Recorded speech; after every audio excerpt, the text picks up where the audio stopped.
This is Winnipeg Sports Talk Daily with Andrew Hustler Paterson and Michael Remis.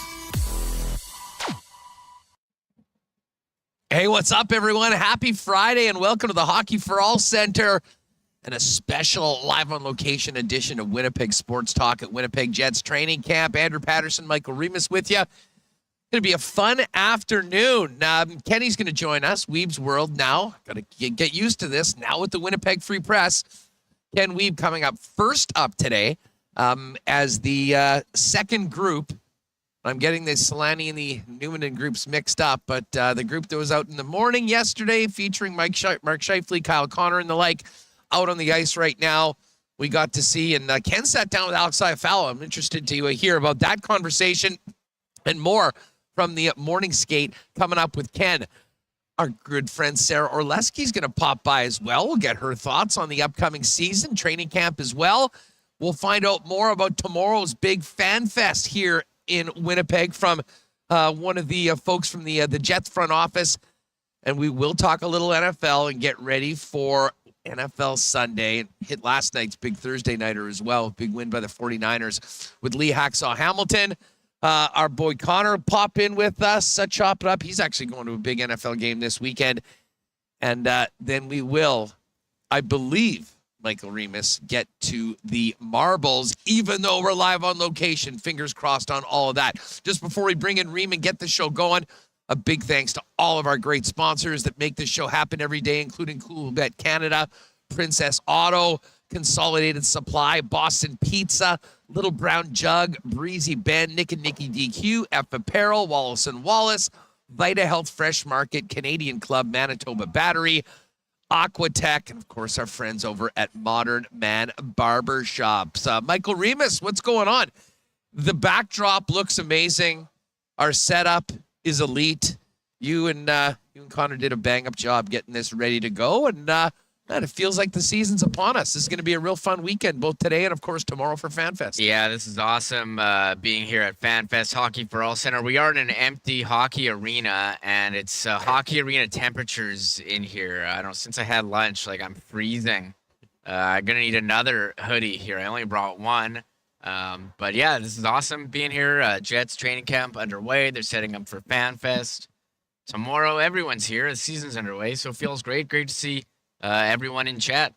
Yeah, exactly. Shout out to everyone that's joining us today on the YouTube channel. If you're just finding us or maybe looking for more Jets content and have just stumbled upon Winnipeg Sports Talk, great to have you with us. Good news. We're here 5 days a week live, 1 p.m. Central. And, of course, you can find Winnipeg Sports Talk wherever you get your favorite podcast. So we're very close to 10,000 subs on YouTube.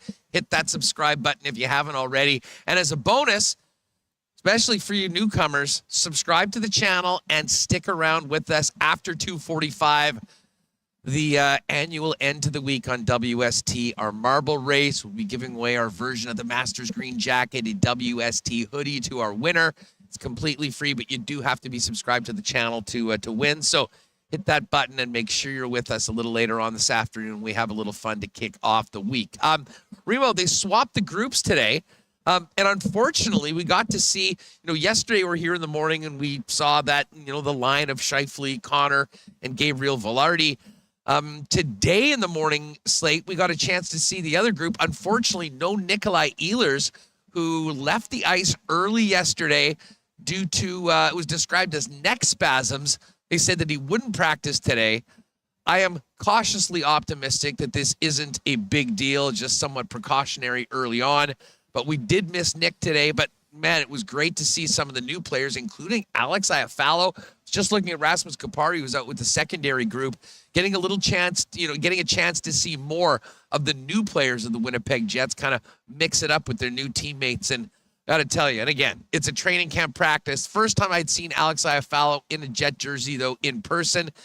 He looks like a guy that's going to be an impactful player in both ends this year, and I know hopes are high that he and the new Kings can really add some new depth to this Winnipeg Jet lineup that can help Rick Bowness roll four lines and be a more effective team for a full 60 minutes night in and night out. Yeah, Nikolaj Ehlers, what they said, he tweaked something yesterday or 2 days ago when he was working out, skated for 17 minutes and then left. I mean, you hope that it's nothing serious. We can cross our fingers. I mean, how horrible would that be after the season he had last year? Trying to get healthy 17 minutes in. So it's a little ominous. I mean, it's. I think, and listen. I'm seeing some of the comments in chat, and I mean, listen. I can't say that I'm surprised. Nikolaj Ehlers, this team needs him, and it needs him to be healthy. And I'll say the same thing about Cole Perfetti. And, it's funny, Remo, we're looking at, the way that this team projects to be, if it's healthy in the opening lineup. And I would imagine Ehlers will be there alongside Cole Perfetti on that second line. If those guys are in the lineup, you've got the makings of a pretty dynamic, productive offensive line.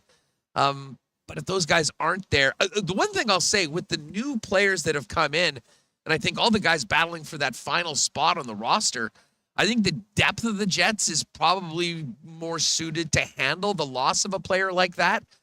But you can't underestimate how important those two dudes are going to be here and how badly the Winnipeg Jets are going to need them to stay healthy. So not a great start to training camp for Nikolaj Ehlers, but I would say better now and better for something that sounds relatively minor as opposed to some of the major injuries that have kept both he and Cole Perfetti out over the past couple seasons. I mean, that was the comments in our chat. It was like, oh, Ehlers and Perfetti staying. Someone's like, oh, hopefully these guys can stay healthy. For both of them, they had such rough years. And, it's crazy to think 17 minutes in. But Danny Zhilkin lined up and was a placeholder with Niederreiter and Perfetti. So it's not like they're looking for, they're not swapping anything around too much there. Yeah, IFL, Lowry, Appleton trying to recapture that with the Tanev Lowry Cop line. And I agree with, what Murat said with you earlier this week about Adam Lowry. Like, he has played with some rough, line mates in terms of quality. And I'm sorry, but, Christian Vesalainen for, 50 games. Lowry carried him around that, like a grand piano on his back. Yeah, like, that one was right. And, I mean, Saku Menelainen's a nice player, but you're not getting offensive output from him. And, Murat mentioned a couple others. So, you hope with a player like Alex Iafallo, he can give a boost to that line in the offensive zone. They can continue to be shut down line defensively. And, then this was in the morning group. Tornado, Harkins, AJF. We'll get to see the beautiful flowing hair of Axel, and then Malat, Lambert, Chibrikov. And I want to talk about Chibrikov coming out of the Young Stars. Well, you know what? That's actually where I wanted to go. And, I mean, I know we were setting up here. We were talking to folks. I mean, I wasn't glued into every minute of the morning skate. But Nikita Chibrikov was very, very noticeable today. He showed off some world-class moves and world-class skill on a couple plays. But what stood out to me about Chibrikov was, obviously the high-end talent. Not a huge guy, but, man, he's thick. And Remo, he was mixing it up with the likes of Tyrell Bauer, who is a big, big dude on the blue line.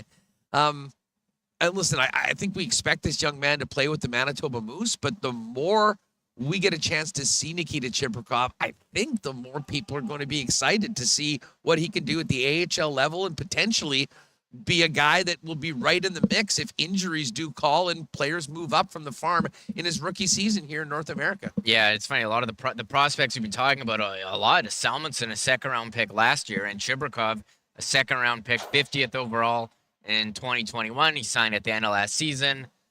We talked with Jamie Thomas earlier this week. Check out the Young Stars recap video on the channel. Said he's trying to learn English. He's got impressive shot, size.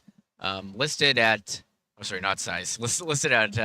5'9", here on Hockey TV, but Well, it says 5'9", okay. 160. I will assure you. Yeah, that's not what we heard, right? No, and he's thick and he's really strong on his skates. Like 5'9", 160 is probably in and around the Cole Perfetti. I'm sure Cole Perfetti's listed at much more than that. He's a lot more. It just seems he's a lot more solid. He's dense, if that makes sense. And not like in his head, but like in his body mass. It's funny you mentioned Cole Perfetti and size. We didn't really touch on this yesterday, but Mark Scheifele in his comments sounded really, really impressed with Cole Perfetti. He said he got a new trainer this offseason, put on some extra muscle.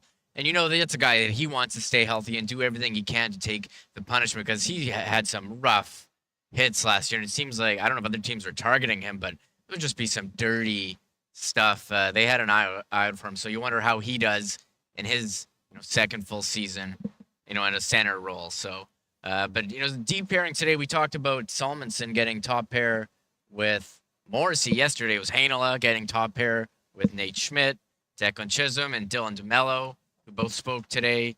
Brendan Dillon with Tyrell Bauer. Those are two big guys together. That was the pairing that really, and I don't know whether it's just because for the last 6 months, every day we do the show when we're talking Jets, Tikon Apali rolls in with some love for Tyrell Bauer, but he's hard to miss.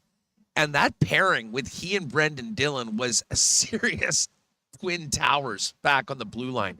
He's a right shot defense. We have never really talked about him legitimately being in the mix with the likes of Logan Stanley and Chisholm and whatnot.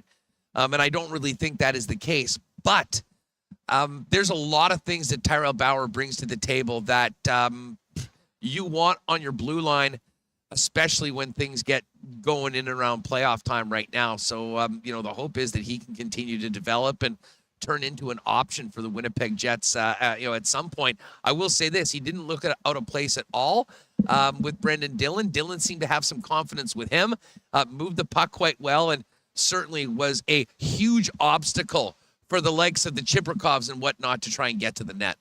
Yeah, Dillon listed at 6'4", Tyrell Bauer 6'3", spent last season with the Moose 47 games. Before that, had a full 5 seasons with the Seattle Thunderbirds, 6th-round pick in 2020. So we've been hearing a lot about Tyrell Bauer if you're one of those that thinks the Jets should get some size. And the chat's always, Tikon Apali. He's fully aroused in the chat right now that we've mentioned Bauer right off the bat, and he's getting a lot of love from everybody else in chat right now. But as I say, you know what? You don't want to get ahead of yourselves with these young players. But a guy like Bauer is only going to have so many opportunities in front of the coaches to play with a guy like Brendan Dillon. And I got to give Rick Bowness some credit. And I know that this won't be the case as they cut down players and they move to one group. But, sessions like this morning for a player like Bauer to see how he might fit with a player like Brendan Dillon could absolutely be impactful. When injuries do happen and there is the possibility of a call-up or two, despite how, stacked the blue line looks as far as the depth chart ahead of players like a Tyrell Bauer. So really liked Chiprikov this morning. Thought Niederreiter looked really good. And very excited to see more of Alex Iafallo, Remo, as we end up, getting into. I can't believe that the preseason gets going, coming up on the weekend on Sunday. And by the way, I got to give a shout out to Paul. I believe to Doug. I had a number of people come up and just say hi and introduce themselves and say that they enjoy watching the show every day. But I did have somebody that asked me to find out about the game on Sunday and whether fans will be able to watch it, whether it'll be on television, and report back to Jets fans on the show today. I'm here to do exactly that. I talked to Jamie Thomas. This game will not be on TSN. Dan Robertson and Kevin Sawyer won't be making the trip. However, it will be streamed on the Jets website. So Sunday, when the game drops, I don't even know what time the game is at. We'll have to find that out. It's at 5 Central. 5 p.m. Okay, right in a great time during the afternoon NFL games. So you can get many TVs going. Don't get me going on the NFL this weekend because, again, 9 early games, 3 late games. Just getting ready for Jets preseason. Yeah, well, exactly. You know what? Maybe they were taking care of us. We'll follow all the early games and then go from there. But anyways, Jet fans, if you want to watch the game on the weekend, 5 p.m., WinnipegJets.com. The broadcast will be there, and I imagine potentially the YouTube channel as well. So it will be available to fans if they do want to check it out. And then right back at it Monday, first home preseason game, also against the Oilers, and then another home game on Friday against the Calgary Flames. And I think, well, I'm pretty sure that might be a game where they're doing a bunch of promos, season ticket holder appreciation and whatnot. But anyways, really looking forward to getting out to the rink, and that'll be the first time that I think the majority of fans, Remis, get a chance to see a bunch of the new work done at the rink. But of course, tomorrow the party is here, Winnipeg Jets Fan Fest, and obviously our cameras are here on our backdrop. We're in the Flynn Arena. 2 of the arenas are set up with where they'll be welcoming fans. There's a Nissan display here. I would imagine these are potentially like autograph tents or something like that. They've got a moose table, a fun zone. I don't know what this is going to be, some sort of a bouncer or a slap shot event. Although it looks like it's like a massive, I was just going to call it beer pong. I'm not sure. That's what I was talking to Kory. He said it was like family beer pong. That's what he described. It's like 2 garbage cans instead of your regular solo cup, and you throw the balls.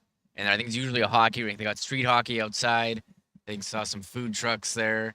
Big bouncy slide. I came last year with my son. We had to like drag him away from here, kicking and screaming. He loved the giant. Even I had to go down with him. I think this year he could go by himself, but he might make an appearance tomorrow. Checking out our great setup here at the arena. And you mentioned the Jets on streaming. I was ready to subscribe to Oilers Plus for the Game Hustler. Thankfully, I don't have to do that now. But we should give a shout out in terms of Jets on CJOB. They announced they have Mitch Clinton going with Paul Edmonds this year on the broadcast team. So big shout out to Mitch. So they'll have all the games as well on CJOB. Yeah, exactly. Now, as far as FanFest goes, we will be here tomorrow, so make sure to come by. I'm sure we'll have some folks asking about our Winnipeg Sports Talk 4-game pack. If you haven't checked that out already, folks, go to the link in the description of this video. If you're watching on YouTube or if you're listening to the podcast, just go to winnipegsportstalk.com. There's a link right at the top. We've put together a 4-game package in my favorite section, 316. Although we've had such great response, we're now across the island to 317. But 4 games. Dubois' return on October 17th with the Kings. McDavid and the Oilers November 30. Jan 27 against the Toronto Maple Leafs, a Saturday night game, and then a Thursday in April against the Calgary Flames on what could be a huge game coming down the stretch. $375, taxes in for all 4 seats. You'll get a free beer, drink, soda, or pop with at each game through the Winnipeg Jets app as part of the package. And the coolest thing about it is that we're going to get the whole Winnipeg Sports Talk gang together before these games. We're going to have early access to the arena. There's a phenomenal bar right outside our section where everyone will get together. We'll be doing some raffles, a few things, and obviously getting together to meet some other WSTers in person, much like we've done with some of the other really fun events that continue to grow right now. So if you're thinking about a smaller package, join us, the WST gang, myself, Remis, and the crew. Looking forward to that. Again, link in the description or winnipegsportstalk.com. All right, Wieber's coming up in just a minute. Going to join us live here. Before we do that, big shout out to our friends at Modern Man Barbershops, now with 8 locations in Winnipeg, including the newest 2 locations on Pembina Highway and on Plessis Road. Modern Man Barbershops offer a variety of grooming services, including haircuts, beard shaping, shaves, color services, and more. You can make an appointment and book your look online at modernmanbarber.com. Well, it's feeling a little bit more like fall as opposed to the great pool weather we literally had through the most of September. If you're thinking about taking the plunge, you know that Aquatech are the leaders in in-ground and above-ground pools with great financing options. What you might not know is home renovations start at Aquatech with thousands of renovations as their foundation. They can upgrade any space in your home. So if you're thinking about enhancing your kitchen, your bathroom, or even adding a man cave to your home, visit aqua-tech.ca to learn about their whole home renovations, including financing options. Big shout out to our friends down at Manitoba Battery. They've been powering Manitobans through the summer, making sure that those weekends are maxed out with fun, whether it boats or Sea-Doos or ATVs, campers, and more. Winter is just around the corner, and it's going to be back to the grind with car batteries and truck batteries getting ready for winter. Be proactive, get ahead of it. You can get your battery tested down at Manitoba Battery, or you can give them a call for the best prices in town and free delivery anywhere inside the perimeter of Winnipeg on any purchase over $60. Visit them at manitobabattery.com. Give them a call or pop by and see Donnie and his great staff down at 1026 Logan Avenue. And hey, the weekend just about here. Cheers to our friends at Canadian Club, Canada's favorite Canadian whiskey, official spirit of the Winnipeg Blue Bombers, and Winnipeg Sports Talk. Pop by your local Manitoba liquor marts for the full family of Canadian Club products. And of course, you can get the great taste of CC and ginger pre-mixed cocktails in cans available at your local beer store as well. All right, Jets training camp continues.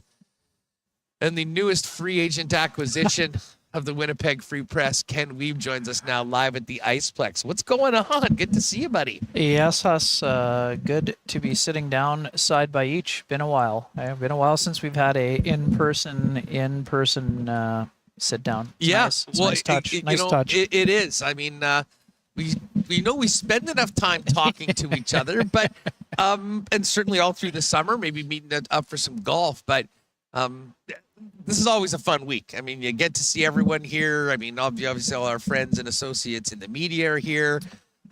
Seeing guys like Dan's back, and there's Edmonds and John Liu. And you got the excitement of, of a new season upon. Before we get into what we've seen on the ice, we knew that probably the biggest story at the beginning of training camp was what we were going to hear from Connor Hellebuyck and what we were going to hear from Mark Scheifele. You were there yesterday. I mean, what were your reactions to the two biggest stories around the offseason and those two players and how they handled their first visit with some of the biggest scrums I've ever seen in Winnipeg Jets 2.0 history, to be perfectly honest with you? Yeah, Huss, it was playoff-like in terms of the atmosphere, in terms of what was going on. Yeah, sorry about that. Technical difficulties, part of the brand. It's just a cord. Yeah, I mean, it was interesting. I would say that probably a little bit of an element of coaching may have been involved, but I think that the players spoke maybe as freely as they could given the circumstances, right? I mean, I would say let's start. Helly is maybe a little bit of a bigger news because there have been more rumors circulating around or speculation about his future. But let's start with Scheifele. I think that the reason why I want to start there is because it was awfully different tone to what Steven Stamkos had the day previous. Those two players in the exact same scenario when it comes to their contracts, both lifers with their organizations. And I would say Steven Stamkos, without using his name in particular, he put Julian Brisebois on blast publicly. Whereas Mark Scheifele, even though he let out the little morsel that there haven't really been any real there have been meetings, but there haven't really been any extension talks. He handled that much. I mean, Steven Stamkos was calm, but the disappointment was quite clear. Whereas Mark, I found, was very level-headed, and he knows what needs to be done. He certainly understands the situation for himself and for the organization, and he knows it's a bit of a show-me year in some regards, not just for the Jets, but for the league in general. But I think he's ready. I had a chance to talk with him before the scrum briefly. He had a big golf trip for his 30th. We talked a little bit before he went to the podium. He seemed to be in good spirits. Now, that's very similar to last year when he was in great spirits. And I think he was in great spirits for the majority of the year. until maybe February, March, April. And then obviously tough ending with the injury. But I think Mark definitely made it clear he is A, not asked for a trade, and B, he's open to staying, which I understand people can be as skeptical as they want to be. But the facts are he hasn't asked out, and he's not if there is a trade, it's not because he's the one saying, I got to get out of here. So to me, that was my takeaway. He's ready to go. Right now, we know he's excited to be playing with Gabe Balharry and back with Kyle Connor. And I think Mark is in good spirits. He's not going to let this become a distraction for him.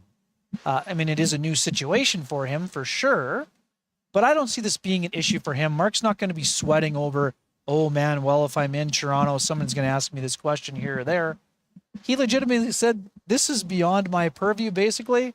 Now, it's easy to say Mark's saying it's out of his hands. Some people are bent out of shape over that. But what Mark meant was, until I'm presented with an offer about what it's going to be like for me to potentially stay, what do you want me to do? Yeah. You know what? You want me to slide the envelope across the table, Huss, with this is my number? I mean, it's want to go incumbent and on play his ass off, win some Exactly. hockey games, play well, and see what he can do to boost his stock potentially in the eyes of this organization or others around the National Hockey Absolutely. League. And I can't say that I expected any different. I thought he did quite well. I mean, as far as, putting, the best foot forward, saying, these, at the end of the day, he really can only control what he can control. And everything else is secondary if he, doesn't perform and doesn't produce. Yeah. I mean, he's that important to this hockey club. So that's Scheifele. And then there was Hellebuyck. And listen, that was an all-time Hellebuyck presser yesterday. Like, we always talk about his supernatural level of confidence. I said to yesterday, if there's one thing to take away from yesterday, folks, believe in yourself as much as Connor Hellebuyck believes in himself. No shortage of confidence yesterday from Helly, and very, very clear about what his goal is, and that is to win in the National Hockey League. And at the same time, similarly to Mark, did not rule anything out. What was your takeaway? Yeah, team first. And the last thing, too, with Mark, I want to say, there's this perception about, potential selfish behavior. Mark made sure to point out, I'm not the only one in this situation. And he wasn't pointing it out to say, look at me. He pointed it out to say, hey, man, the Vezina candidate is in this situation. So is the top pair defenseman. So is the perennial 20-goal guy. And so is the backup goalie. So he doesn't want it to be, this firestorm around him. He knows what he has to do to play well. And he has put in the work to play well. So now it's incumbent upon him to just do what Mark Scheifele does, which is perform at a high level. So if he can do that over the course of the year, that's going to benefit himself, and it's going to benefit his bargaining power, quite frankly. In terms of Hellebuyck, yeah, all-timer for Hellebuyck. Good. But the one thing that, I'm not going to say I took issue with, Huss, but you can't say there's all these rumors and I don't want to pour gasoline on the rumors, but then pass on the opportunity to clear it up. Connor, this is why we're here. There don't need to be any rumors. We're not speculating. We're asking you flat out what you want or what it's going to take. Now, I'm not expecting him to tell me it's going to take $10 million, Ken, thanks for asking, or it's going to take 7 or 8 years. But when I ask you how important is term to you, you can't really say, I don't want to get into it. I'm going to do what's best for me and my family. Well, then people naturally are going to think it has to be 5 years or more, right? I mean, and if you don't, and that's okay. But if you don't want people to speculate on a short-term deal versus long, say what's important to you, right? I mean, this was his opportunity. Now, and I totally get it. If Connor, what he didn't say is that it's kind of none of your business. So, and that's okay for him to say, but it is our job to try and find out. If he doesn't want to share, that's okay. But it was also funny in saying, well, I'm sure my agent would like to talk to you. Lots of us have talked to Ray Petkow. He's not talking on the record about the negotiations because he never does. And that's okay too. But that was the only thing for me. I mean, I have no issue with him saying it, but this was the opportunity to kind of, quiet some of those rumors or speculation. Now, again, I love the fact that he had some fun with it. You guys are going to write your fun stories. You're going to say this. I think you should focus on that. Like, it's classic. Like, you tell me how I should be playing goal. I'll be more than happy to tell you, don't write about this. You should write about this. Like, I love it. I mean, that's the personality that Connor Hellebuyck has always had. It was playful. It was fun.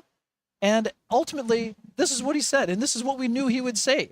This is about what he's been saying this since he won the Vezina. The only thing that matters to me is winning the Stanley Cup. The only difference is he said, well, I'm here. I believe we can win the Stanley Cup. So I'm going to win the Stanley Cup. Like, again, this is vintage Hellebuyck willing it to happen. And I'm glad he used that tenor and wasn't trying to be someone he's not. He was flat out himself. He doesn't care to talk about it after this. And he doesn't care if you ask him because he's not going to talk about it after today until something happens. And I totally understand that.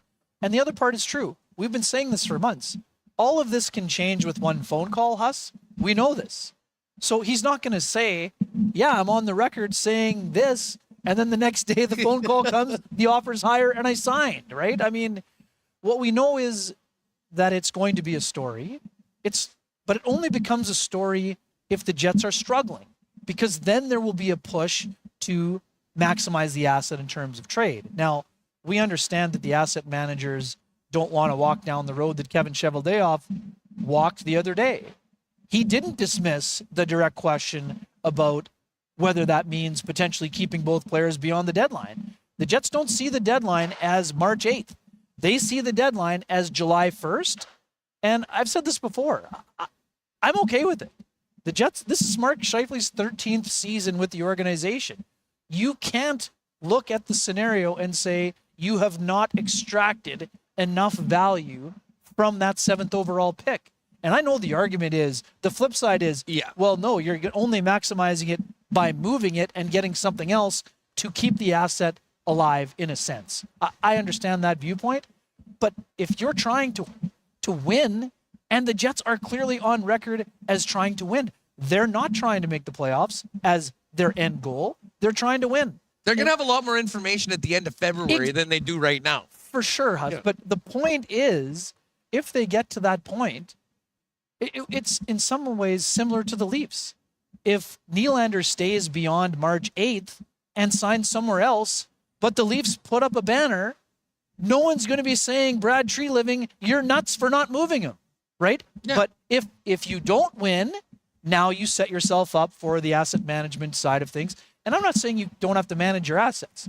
What I am saying, and have been saying for months to the people who say your only option is to move that player, is that if I had told you in June of 2011 that Mark Scheifele would give the organization 11 full seasons, 6 of which were as a point per game player or better, and 1 of which was a 42-goal season, you would have been thrilled as a general manager or B, a fan of the organization. No one disputes that. I think what people, and listen, you have to look at this in the frame of Winnipeg and the Winnipeg Jets.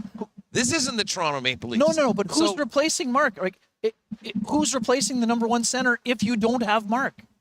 Right? That's a question for the now and for later. So I get it. That's part of the equation. Well, I'll turn that back to you and go, if he walks away for nothing, who's replacing him? Well, you have $6 million to replace him, I guess. That would be my argument on the counter. Well, so all I'm saying, it's a little different. The Leafs with that sort of a hold, that sort of money, very different story than Winnipeg. And I think that is why there's a sect of people. And listen, I would include myself in that group that thinks it would be, like, I'm not going to come out and say it would be malpractice to do that. I mean, listen, if you're in a contending position, good teams don't trade their best players when they think they have a chance to win. But to me, Ken, this comes back to why I think that this first 25, 30 games and the range of possibilities that we can see from this club are so interesting, in that if this team is really good, then what we're talking about, I think, is far more of a possibility. Sure. If they're not, then you're figuring things out and you're making a decision one way or the other. You're getting these guys signed or you're moving them, and you're moving forward quicker with those decisions as opposed to kicking it down the hall and waiting for it. Absolutely right. And again, I'll use another couple examples. John Tavares, the year that the Islanders kept him through the deadline, they were trying to win the Stanley Cup. The franchise didn't fold when John left, right? I mean, they actually were still competitive after that. So I'm just saying that, and even too, I'll use Boston as an example. They knew that Krejci and Bergeron were probably gone at the end of last year. And I know it's apples and oranges, but they were trying to win because those two guys helped give them the best chance because they were on lower contracts. Mark is in a position where he's making $6 million. You can't replace a number one center for $6 million. So anything the Jets could potentially get up to March 8th, it's hard to envision that player being able to walk into the top line center job, which is why you have to consider keeping him beyond that time. Does that create a potential problem for replacing him? Of course it does.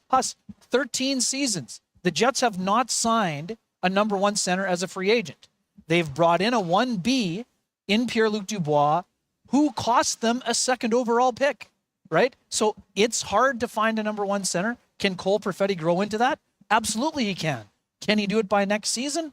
That's a great question that we don't have the answer to right now. Okay, well, let's focus in on Shea for a minute just before we move on to some of the new players. And I guess this goes back to what Rick Bowness had to say. You bet. Because you were exactly right. He did sound like, I remember how energized and full of life he seemed to be at the beginning of last season, which was starkly in contrast to when we had heard him at the end of the previous season before. Right.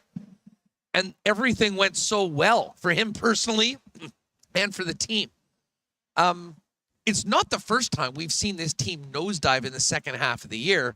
And obviously, I mean, Mark in particular was sort of maybe the flashpoint of this last year because of the benching, how he handled it, what Rick Bowness had to say on a number of occasions, to the point where he wasn't even, never mind number one center, he wasn't even a center at the end of the season. Where do you think things went wrong like last year? And I mean, Rick Bowness, he's not shying away from it. He mentioned that. He's talked about it. He knows that's happened. How do they avoid doing that again? Whether we want to focus on 55 or the team overall, I mean, I think in a lot of ways, those two things go hand in hand. Mark's that important to the Jets. Yeah, Mark's been the flashpoint person, but he was far from the only person who had a nose, dipped down the stretch. I wouldn't use Absolutely. nosedive, but he had a lot of company in that regard and still was able to be productive. And I honestly, his defense of lapses, I think, were fewer than previous years. There were still some there, and they become glaring because the spotlight's on them. But the team didn't defend well. It wasn't. I'm not out here pointing my finger at Mark saying the Jets tanked He got moved because out of of Mark. center. I mean, obviously, it was an issue to the coach. For sure, but part of that was because both Scheifele and Dubois wanted to play with Connor, and the easiest way to do that was to put the three together. I don't think this is as simple as saying Mark's ignoring his down low responsibilities, get on the wall for a while. I think it was meant to try to jumpstart all three of those guys, because let's be honest, Dubois was a point-a-game player through 50 games, then his production dipped. Kyle Connor went from 47 to 31 goals and dipped 10 or 12 points. So everyone was down last year. And even Scheifele went from a point-a-game player to 68 in 81. So Although he had 42. 42 was But I'm an just saying, amazing accomplishment. 2019 was where this trend started. Sure, yep. 2021, I guess, it happened again. And then with a new head coach, Yep. it happened last year. One of those years, Mark was hurt down the stretch after that, separated and shoulder 19 from, Buff was hurt as and well. then Parker Kelly. I mean, 19 Morrissey and Bufflin were hurt for the last 20. So again, not glossing this over, those are facts. The Jets have dipped at the most important time of the year, almost every year since their run to the conference final. That needs to change. I think what Rick Bowness meant when he said, I learned a lot about this group down the stretch and in the playoffs, what he didn't want to elaborate on was that he knows now when he can push and when he needs to do a little more patting on the back. And again, this is not just for Mark specifically. This is for a lot of their star players. They've got a team that, he's not going to change his style. He's not going to coddle the group, but I would imagine what Rick meant is that he maybe won't be as direct. And I don't mean that indirect in terms of publicly. I think privately, I think he'll be direct. I don't know. I mean, Adam Lowry's Rick the is a captain direct now, person. and the Jets are paying Blake Wheeler $5 million to no longer be here on this club. How much does that change Rick Bowness's ability to be frank, honest, and direct with his club and not be, kind of managing fragile egos? Yeah, I don't think that Rick didn't tread lightly around the group. One of his first acts was to take the captaincy away from the alpha of the team. So I don't just think saying it's he's learned when, and I think you're I just right. mean that I think there are also times where what Rick also kind of said but didn't want to say in a negative light. He knew that when he sensed something was starting to unravel, he will now catch it before the yarn has gone down the hallway with the cat, if you will, Huss, right? He's not going to wait until it's gone a little bit too far. And he was very direct in terms of saying that. I don't think Rick has changed. Rick said, I'm not here to win a popularity contest. He wasn't there to win a popularity contest when he took the leadership responsibility away from Blake last year. So I don't think there's a massive change, but the fact that they're trying, I think he empowered some other people last year in that move. And some people can say whatever they want. Oh, down the stretch, it didn't work out, so it wasn't the right move. I think you're going to see some of the benefits to those moves as we move along here into the season. I don't think that there will be an unraveling or a spiraling out of control like we saw last year. I think Rick's, we can't forget, we sometimes gloss this over. Rick's own health last year, I think, was a factor in how some of the things happened too. He had some long COVID symptoms. So again, that's neither here nor there, but I think it is a factor that is worth recognizing. I think Rick is going to be Rick. He's a frank person, even at the times where he catches himself and maybe doesn't want to be as honest as maybe he feels like he should be. He still is that honest, right? So does the removal of Blake Wheeler in that room as the de facto leader, whether you want to put a C on his jersey or not, allow Rick Bowness more freedom to do what he wanted to do? Yeah, I just don't think there's a huge difference. I don't think that. Then why did they do it? No, I just don't think that Blake inhibited him from the way that he like. Then why did they cut the frank. check for $5.5 million? Oh no, that's got nothing to do with not wanting to change the culture. That I don't think him. I think we're talking about two different things. Rick being Rick had nothing to do with Blake being gone. Blake being gone had more to do with giving opportunities to others and allowing their voices to be heard a little bit more clearly, even though they were maybe heard a little bit more. It's also hard to operate in terms of, like, the theory was that you give more voices, but some people still may not have felt comfortable sharing those voices with Blake still there. But for me, I just think they're separate tracks. I think that Blake not being here just allows for a fresh start in some ways, new look, whatever you want to call it. This isn't just a new coat of paint. It's an opportunity for them to take this group another direction. And that's not to diminish what Blake has done. We've talked about it tons of times. 16 goals, 55 points for anyone, let alone someone who is 36 years old, was an outstanding year for Blake. And he was part of the reason the Jets got off to a good start, because he was being used less. But after the injuries with Wheeler and then later on Perfetti, Blake was back to playing 20 minutes a night.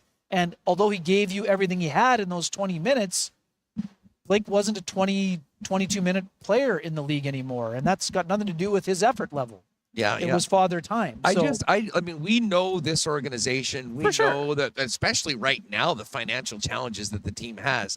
For the Winnipeg Jets to pay a lifetime Jet, a guy that'll probably be up in the rafters. Oh, he will definitely be in the rafters. The money that they did to beat it, tells you that this was, it had to be done. I guess, obviously the feeling internally and was. I think it's for both sides, Huss, and that's what we talked about at the time. Like, the Jets couldn't find a trade even where they ate 50%, right? Blake at $4 million versus Blake at 1.2 for a cap crunch team was an impossibility, right? There are teams that would have taken Blake's money on, but it would have cost you an asset. So even though we're not just diminishing the amount of money, it's a massive amount of money to not play, but it wasn't just path of least resistance. It was really their only path, and it was a path that helped Blake find another job with a good team rather than sending him somewhere that's where great. it wasn't going to work. I mean, know listen, that's no. they need to worry about this No, team, no, and Hustle. they're obviously doing that. Totally. I don't get you wrong. They wanted to do right by him, Sure, for sure. That's what I mean. And to do that. Listen, we could talk about this for an hour, and this will be something that we'll watch throughout training camp and into the season, is how this team is different. A big part of that is the new players coming in from LA. Got a chance to see Balharry playing with Scheifele and Connor yesterday for the first time. I got my first chance to see Iafallo in the morning group today. I know you were here yesterday and you talked to him a little bit. First of all, what'd you think of him just on the ice? On the ice with his teammates for the first time, and what did he have to say when you had a little chat about his new home and getting things going with Winnipeg? For sure. First with Balharry, he's a bigger guy. I knew, again, you look at the hockey DB, says 6'3", 215. This is a guy he looks big out on the ice, and I don't mean that in a big and clunky way. He gets around well. I agree. I think he's bigger than 6'3", and he can really rip it. Like, this is a guy that can shoot the puck, high-end release. He will be that's a weapon. Like, when you're looking at all three of those players, if that's the way the line stays together, all three guys can rip it. Scheifele, even since he broke into the league, we always talked about his release. Kyle Connor, one of the quickest releases in the NHL, and Balharry, really heavy shot, gets it off quickly, and a big body. He'll be a load down low, and Mark too at 6'3" or whatever he is now. Like, those are two big guys on that line that can protect the puck. Mark likes to hang on to the puck and find someone. Rick talked about it early in the camp. They were, first in chances created to the slot, but didn't convert. Gabe Balharry is a guy that can convert. Alex Iafallo, spoke with him. I'll be writing about him for the Free Press Saturday edition. He's loving it so far. Great little tie-in. Dominic Toninato and him, they spent 5 years together at the university, first at the Fargo Force of the USHL, then at UMD. Lived together for 4 of those 5 years. So these guys know each other extremely well. He's really excited. He is the new Swiss Army knife from the long lines of Michael Frolik, Andrew Kopp, Matthew Perreault, like a guy that you can basically put anywhere and get success out of. To me, he reminds me a lot of Chris Kunitz, a guy that, maybe not the most skilled guy in the league, but you could play him with Sidney Crosby. But you could also play him with Nick Bonino when you're protecting a 1-goal lead late in the game. Really energetic skater, gets in your face physically, chased around Connor McDavid for the last 2 playoffs in the first round where LA made a great run. So really impressed by him. And Rasmus Kupari as well. Had a chance to speak with him along with Mike McIntyre. Really, I'm intrigued by him, Incredible skater. We knew that on the scouting report. Really gets around well. And the one thing I've noticed from the first couple of days of sessions, he puts himself in position to create offense. Now, can he start converting that offense at a higher rate than he has so far? That's up to him. And some of that will be related to opportunity. But I think he's the under the radar guy, even though he was a first round draft pick and Iafallo is an undrafted free agent. Kupari is kind of a chance, and Rick Bowness kind of hinted at this. I don't see him as pigeonholed to be a 4th line center. That may be his role right now, but I think there's a little bit more there that he could play up and down the lineup, a lot like Iafallo will as we move along. So those 3 guys are all intriguing to me. Perfetti's looked good at center, moving well, And again, people forget, because of the back injury last summer, not this summer, Cole wasn't on the ice a lot. So everyone was saying Cole's got to get faster. It's hard to get faster when you're not on the ice until August. So this year, great summer of training with Matt Nickel in his group in Toronto. He's getting around the ice really well. Cole's very studious. We've always known this about him. He's digging in with Adam Lowry when it comes to face-offs and getting edges. He's talking with Mark Scheifele about responsibilities and what reads he's going to make. His answer to me yesterday, I'm sure you saw it, absurdly good when I asked him about moving to center and how he broke it down in layman's terms of how you can view both sides of the ice instead of being the guy on the wall having one option. Like, we've often talked about the word processor for him working at a pretty high rate compared to, even the high-end guys in the NHL. His elite thinking. He's got an Intel chip. He has the Intel chip, yes. His SIM card is operating at a very high level, and it will continue to do so. And again, now it's about handling the physical side of it. And that's what I love, the fact that he said he didn't say one of my goals is to be a point-a-game player. I want to play in 82 games. Yeah. I want to play in all the games. You know why? Because he knows how important it is, and he doesn't want to get that label of being a guy who can't play a full season. He knows it's a challenge, but he has put in the work, and the fact that he changed trainers to begin with leads you to believe that he's invested in this so much. This guy loves hockey, and he knows that it's a physical responsibility to move to center, but he put in the work in order to make that happen. So that's another thing that stood out to me so far. Hey, speaking of being healthy, Perfetti's at the front of that list. His projected line mate, Nikolaj Ehlers, lasted for 17 minutes and then had neck spasms. Ominous start to the season or not a big deal? I would say it's in the small deal category, Huss, is what I would say. Most people, I saw Nikolaj Ehlers leave the ice walking down the hallway with Rob Millette yesterday. Before I knew it was not a lower body issue, I would have said big deal. The fact that it's neck spasms, haven't really dealt with that personally, but this is something that may have been a bad night's sleep. This is not something where I had a groin injury, I missed half a season, now I couldn't get through the first session. So to me, it's a very small deal. Of course, it's unfortunate. Nikolaj Ehlers would rather be involved longer than the first drill on the first day of training camp. But Nikolaj Ehlers was in the hallway talking to media members the day before and could not have been in a better mood, and he was healthy. So I think it's a small deal. The Jets are going to be careful with Ehlers because of the history, but Ehlers also put in the work that he wants to be a 72 to 82 game player instead of a 45 game player, and I don't think there's an issue there. I think he'll be perfect with Perfetti and Nino. You got a battering ram. You've got a blazing speed guy on the other side. All three of those guys can shoot it as well. So I like the way the units are constructed. We'll see if they stay that way. And then now after that, it's basically a battle for the 13th forward job. And then now we're going to see how right now we don't have any hints on the back end, Huss, because all the veterans are playing with younger players right now. So we don't know who has the leg up or how Declan Chisholm might work his way up the depth chart. You might say, oh, well, Hanel is with Schmidt. Well, there's your third pairing. Well, let's see how the games go before we get to that. I love, as someone who's talked a lot about Elias Solomonson, I love the fact that they have him with Josh Morrissey. Oh, me too. This does not mean he's on the team, but I think we're going to see that pairing in a game. Whether it's I would think it's more likely to be in the home game on Monday than on Sunday against McDavid. But I think it's great for him to get his feet wet that way. And it's the inverse of when Buff said, "Give me the kid." Now Josh is saying, "Come on down to Winnipeg," to borrow the Willie Jefferson phrase, and take a seat beside me on the top pairing. I'll help you get adjusted to the NHL game, even though I know you're probably going to be playing in Sweden this year. I love that pairing, and I want to see it in a game.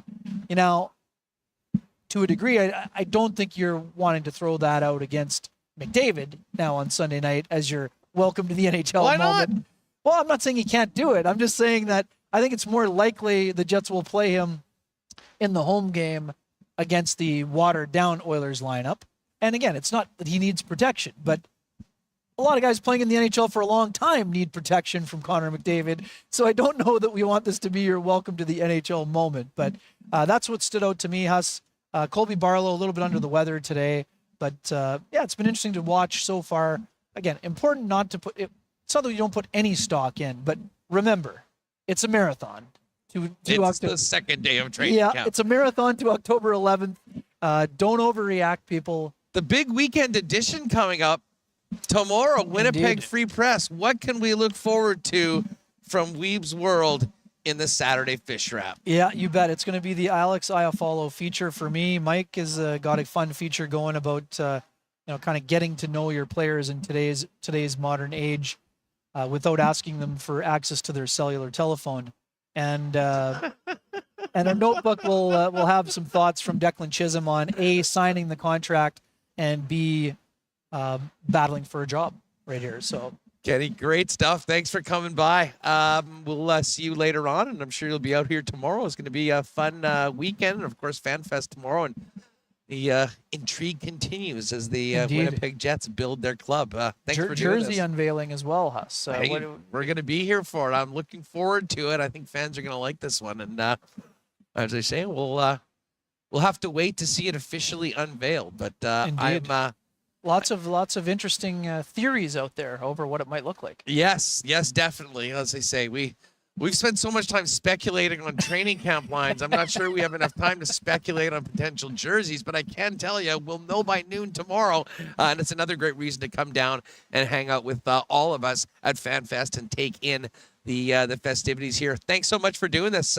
Let you get back to the afternoon session media, and thanks for doing this, Kenny. Yeah, right on. Happy to be with you as always. And my old Weeb's World partner rolling into the chair here. So welcome to her. Business is picking up. Sara Orlesky is going to join us in just a minute here live at the Iceplex. We will have more information on FanFest as well coming up a little bit later on.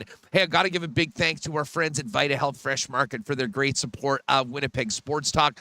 If you're looking for great prices on natural and organic supplements, beauty products, and groceries, and Winnipeg's largest assortment of local products too, shop at any one of the 6 Vita Health Fresh Market stores or online at myvita.ca. And hey, folks, as you're gearing up for back to school, keep your energy up with Health First B12 Supreme.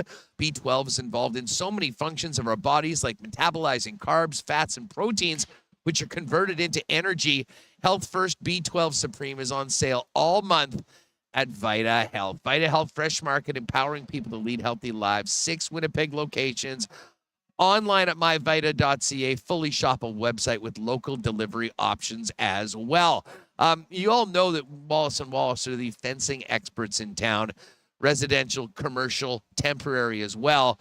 They're also the overhead door leaders in Winnipeg. And listen, folks, your overhead garage door had lots of ups and downs this summer, working hard to get you to and from all of your summer fun. And it's about to work a whole lot harder because winter puts much more stress on a garage door. The right time to prevent downtime this winter is now. Call Wallace & Wallace to book your inspection and maintenance service. Call today. For residential and commercial overhead door sales and service, there's only one name or two you need to know, and that is Wallace & Wallace. Hey, fellas, it definitely feels like fall right now. How's the closet looking? If you need to up your wardrobe heading into the change of seasons, you need to head down to F Apparel. Custom suits beginning at $400, along with chinos, golf pants, custom shirts, both tucked and untucked styles, and an incredible selection of menswear accessories. 15% discount for wedding parties as well. If you're tying the knot or standing up for one of your boys, talk to him about that 15% discount. You can pop in and see him at 190 Smith Street downtown. Find out more online, F-Apparel, EPHapparel.com, and you can make an appointment there as well. And just before we bring in Sara, it's a little chilly in here, so we might not be needing the blizzards from Nick and Nicky DQ at the present moment. Maybe a stack burger or two, though. Very underrated in the burger game. But, of course, our friends Nick and Nicky have 4 locations, DQ Northgate, DQ St. Anne's, DQ Polo Park, and the DQ in Niverville. And they've just opened up the Pita Pit in Niverville. Healthy, delicious, fast, and fresh. Pop by Pita Pit in Niverville today and hit them up on X at Pita Pit Niverville for catering options as well. All right, let's welcome in Sara Orlesky to the program. Sara, thanks so much for doing this. I should have told you to bring a parka. I feel as if I'm working sidelines right now on football.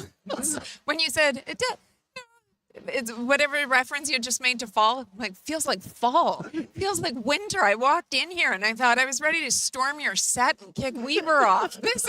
I don't know how you guys are doing this right now. It's freezing right now. I will admit, I'm really feeling it in my feet right now. Like I could use a couple extra pairs of socks. We may have to go to Jets Gear over at the front of the building and see if we got anything to warm up. You know what you'll have to do going forward with this one is, or put in the hot paws on there. I used to do that a lot with football.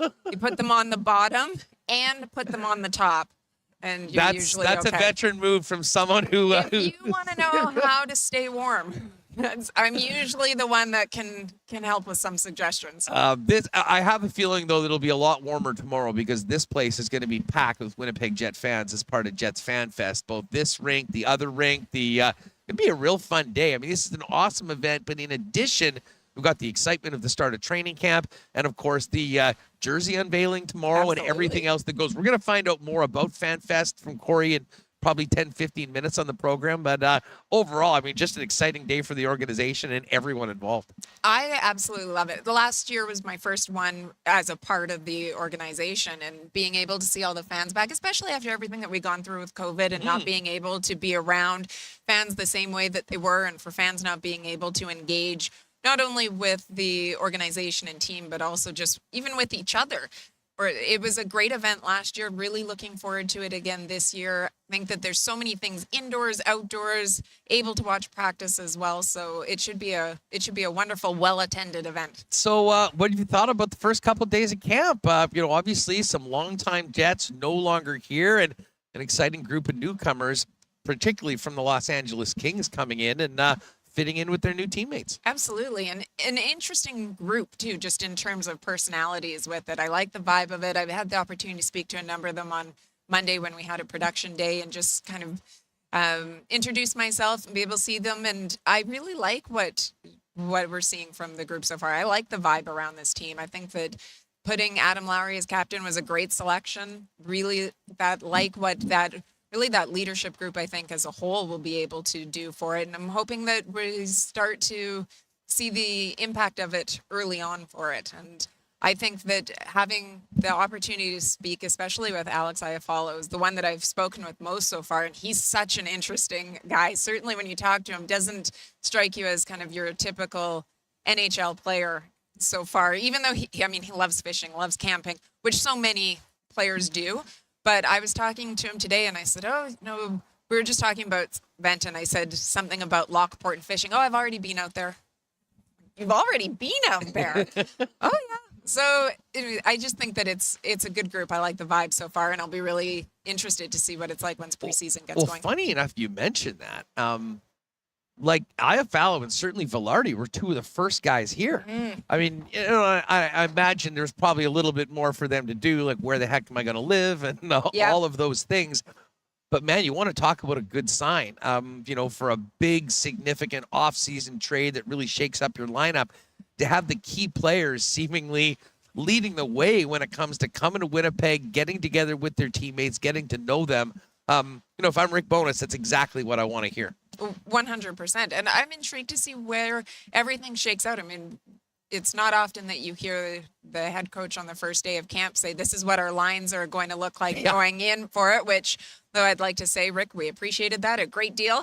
But I'm interested to see how they continue to evolve too. I like the different skill sets that they bring. I like what they have the potential of adding to this team, and for them to embrace the city and play this team and these teammates as well, and get off to a good start here when things get rolling. We knew that there was, first of all, you've been in a lot of media scrums. Were those the biggest media scrums that you've seen in Winnipeg? For a while. I can't remember more. I mean, everyone was represented yesterday, and we all knew who they wanted to hear from. Mark Scheifele and Connor Hellebuck. I couldn't hear them. I couldn't hear them. I couldn't hear them because I was standing at the back because I thought I didn't have a microphone. So I didn't want to impede anyone that was trying to get audio. So I thought, I'll just listen from back here. And I felt as if I was in my 70s or 80s because I kept leaning in. Like, what are they saying? Well, I can't hear them. So to be able to see scrums like that is great, because not only does it show the interest, but it shows that we have more people. You and I have spoken a great deal about media in the city and about the way that the landscape continues to change. So to be able to see such a large group of people out was wonderful. Well, and we all knew where they were going to be, what lockers they were going to be in front of. And listen, this is it has the potential for being, a very significant season when it comes to decisions made. And if you look at the success the team has had over this entire time, at the top of the list of the most important players is Mark Scheifele and is Connor Hellebuck. And, I thought both players acquitted themselves very well, said sort of, what you'd want to say to hopefully put most of this behind them. That being said, vintage Connor yesterday. He's always been my favorite guy to listen to. You never quite know what you're going to get, but just everything into his dictation and cadence is interesting. But he's very clear that this guy's here for one thing. He's in the National Hockey League for one thing, and that is to win a Stanley Cup, and still has a great deal of belief in the guy that he's going to battle with every day. Absolutely. And it was interesting. I was trying to pay close attention to not only what he was saying, but how he was saying it as well. And there is no doubt that is a man that has never lacked in self-confidence with it. He has always been clear. I mean, whether or not it was early on about wanting to win a Vezina, and that's how he saw himself, wanting to win the Stanley Cup. We have heard that same narrative from him all time. So the fact that he was so adamant about how that's his priority, I think didn't come as a surprise, but I think it's also continues to be a great sign to hear that, I mean, he's very focused on what it is that he wants to do, and hopefully he has success here with this group here this season. Hey, quick thanks to Derek Schmidt. D, thanks for the 5 gifted memberships. And whoever got those memberships, thank Derek for doing that. Very nice of you, and we really appreciate it. And man, pushing 500 live right now. You can tell Jets season is back around here. If you haven't already, hit that subscribe button. We've got to get to 10K by the time we drop the puck in Calgary on October 11th, and we are very close. We're at 9. We're just about at 9.9. Oh, you got so this. We're and as I say, you can feel it around the city. Certainly the team, and I imagine the office as well. You get past Labor Day, you get a little closer to training camp, you realize that fall's here, but the minute things get going, whether it's events like this, whether it's having all the media, whether it's the players being back on the ice, I mean, it really is go time regardless of what your role is for media or within the organization. Absolutely. I was saying that I couldn't believe how quickly August had gone by, September even more so. I mean, the fact that we're on the 22nd already is crazy to me, but it goes so quickly. And then once camp gets going, I remember when camp used to be weeks long for it. And now you look, go, well, you got a couple days on the ice. Okay, great. Now first preseason game, just in the blink of an eye. It's crazy to me to think that we're going to see action on Sunday, first home preseason game on Monday, obviously. And it's amazing to me. But as much as practice is important, we all know that at every level. Bring on some games for me, please. Oh, absolutely. Well, and speaking of games, and I was talking to Jamie, because I had a couple fans come and ask me, and I didn't know the answer, whether we'd be able to watch the game on Sunday. But good news, WinnipegJets.com is going to be having that game. And I'm not sure whether it's on the YouTube or directly there, but Jet fans will be able to see that first game. And then, of course, we're back at it on Monday and Wednesday with the Oilers and Calgary Flames with those first 2 preseason games. And I would say that the exhibition games this year, I put it this way, I'm going to pay much more attention to them. Last couple of years, we sort of had a pretty good idea about the club was, and you wanted to see how the guys were. We're talking about a lot of new faces. That's what I'm saying. I mean, now you're bringing that, and in addition to the new faces that we know will be on the team, we also, especially in these first couple games, I think we'll have the opportunity to see some of these really exciting young players that don't project to be Winnipeg Jets this year, but are a big part of the future of this organization. I think that there's a real excitement around the young players, and beyond looking at just the ones that are here in camp, but when you think about what happened with development camp, and we saw the players that were out here and the interactions with the fans, and we saw just the way that they were embracing, I think that for the first time in a couple of seasons, we're seeing a lot of excitement for what the future will hold as well, to be able to get those glimpses. But I think that these players are starting to connect with this community, with Winnipeg Jets fans early, and it's giving people a lot of excitement, not just for this season, obviously, where they're not going to be able to make that impact, and we're not going to see them with the big club. That excitement, that glimpse of going, all right, this is, because it's been a while. You think about when there was that 2015 draft class, and they were down with the Moose, and there was a lot of excitement to see what was going to happen going forward. I think that whether you look at the Moose or even in the coming years, the players that are going to end up with the Moose or start with the Moose, I think that there's a lot to be excited about. That is great. Oh, look at this. We've got some super chats coming in. We got MC Stormy giving it to us. Sandy Sharp. Thank you, Derek Schmidt. Thank you, Sandy Sharp. Look at all the love in the chat right now. Good vibes everywhere, See? Sara. I love it. Friday afternoon, heading into the weekend. Well, you know what? And we'll be giving you a marble in the marble race this afternoon. You can join the only 2 other gifted marbles that has ever won. Rick Bonus, a former champion, and Chris Streveler won on the Banjo Bowl out of, I think there was like 230 in it. And Really? Trev came through. So we will definitely be giving you one today. And if you do win, I'll come with the hoodie tomorrow. We can do a special presentation. Congratulations. Can I just wear it You now? get it right now. I'll give it. I mean, if you need it back, I'll give it back. But I can't guarantee that Kory or anyone else is going to get on the set because I think that I am frozen in place right now. So if you turn the cameras around, you might see me crawling out of off the set trying to get. Kory's, I think, going to join us in just a couple minutes to kind of set up FanFest. Just before we go, though, I did want to ask you. I mean, you've got a unique access to the team, and and this will go back to development camp as well. But of the young players that you've seen and interacted with, any player that sort of stood out to you, whether it be personality or just your interaction with them, because it seems like we've got a pretty excited and exciting group of young players every time we kind of interact with them. I love to see the personality. I think that as someone that works in that content side, you always get excited when you see young players that are willing to show personality, because we know part of the challenge is that we know so many of these guys have really great personalities.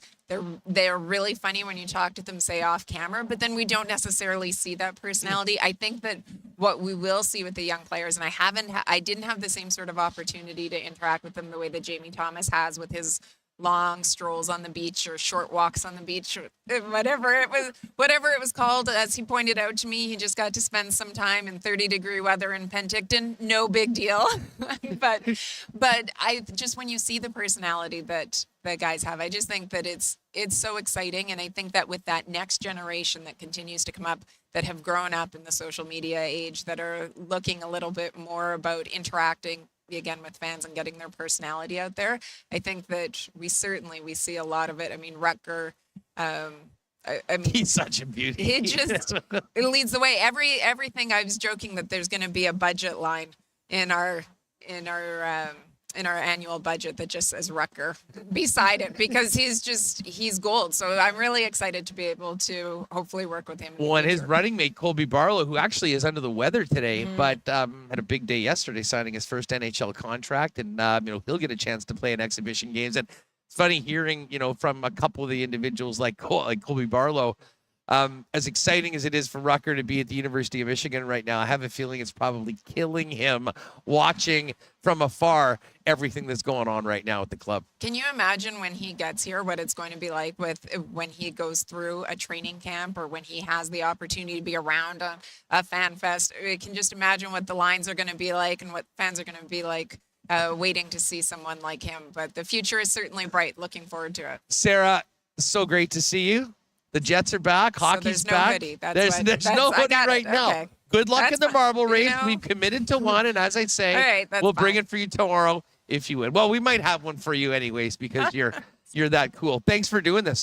Should be a great day tomorrow. We'll look forward to seeing you then. Yeah, and hopefully, I know that you've got such a passionate fan group here as well with the Winnipeg Sports Talk community, and hoping that we get to see a lot of them in addition to you guys out here on Saturday. Yeah, well, I'm sure they'll be out, and just wait till we show up for our first of our 4-game pack with returning Pierre-Luc Dubois, welcoming him back to Winnipeg I on the have heard 17th of October.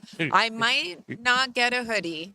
But again, we'll discuss that later. I might not get a hoodie, but I certainly want to make my way up to your area for the Jets games, because I can only imagine. You know me. You know me, Huss. I mean, you and I, we, very similar personalities and how we. Doesn't mind a good time. Doesn't mind a good time.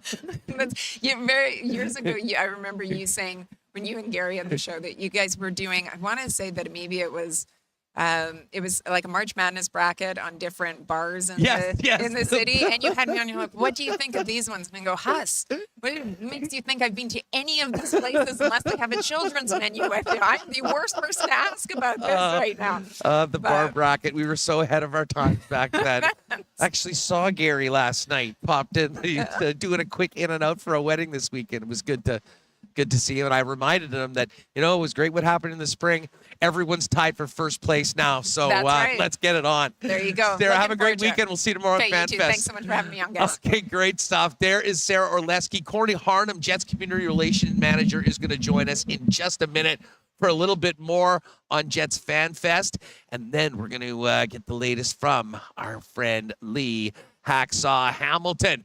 Bombers off this week, but the Bombers are back a week from today, and the game is sold out. If you're lucky enough to have tickets to the game, make sure to get to the Princess Auto Tailgate Zone 2 hours before the game.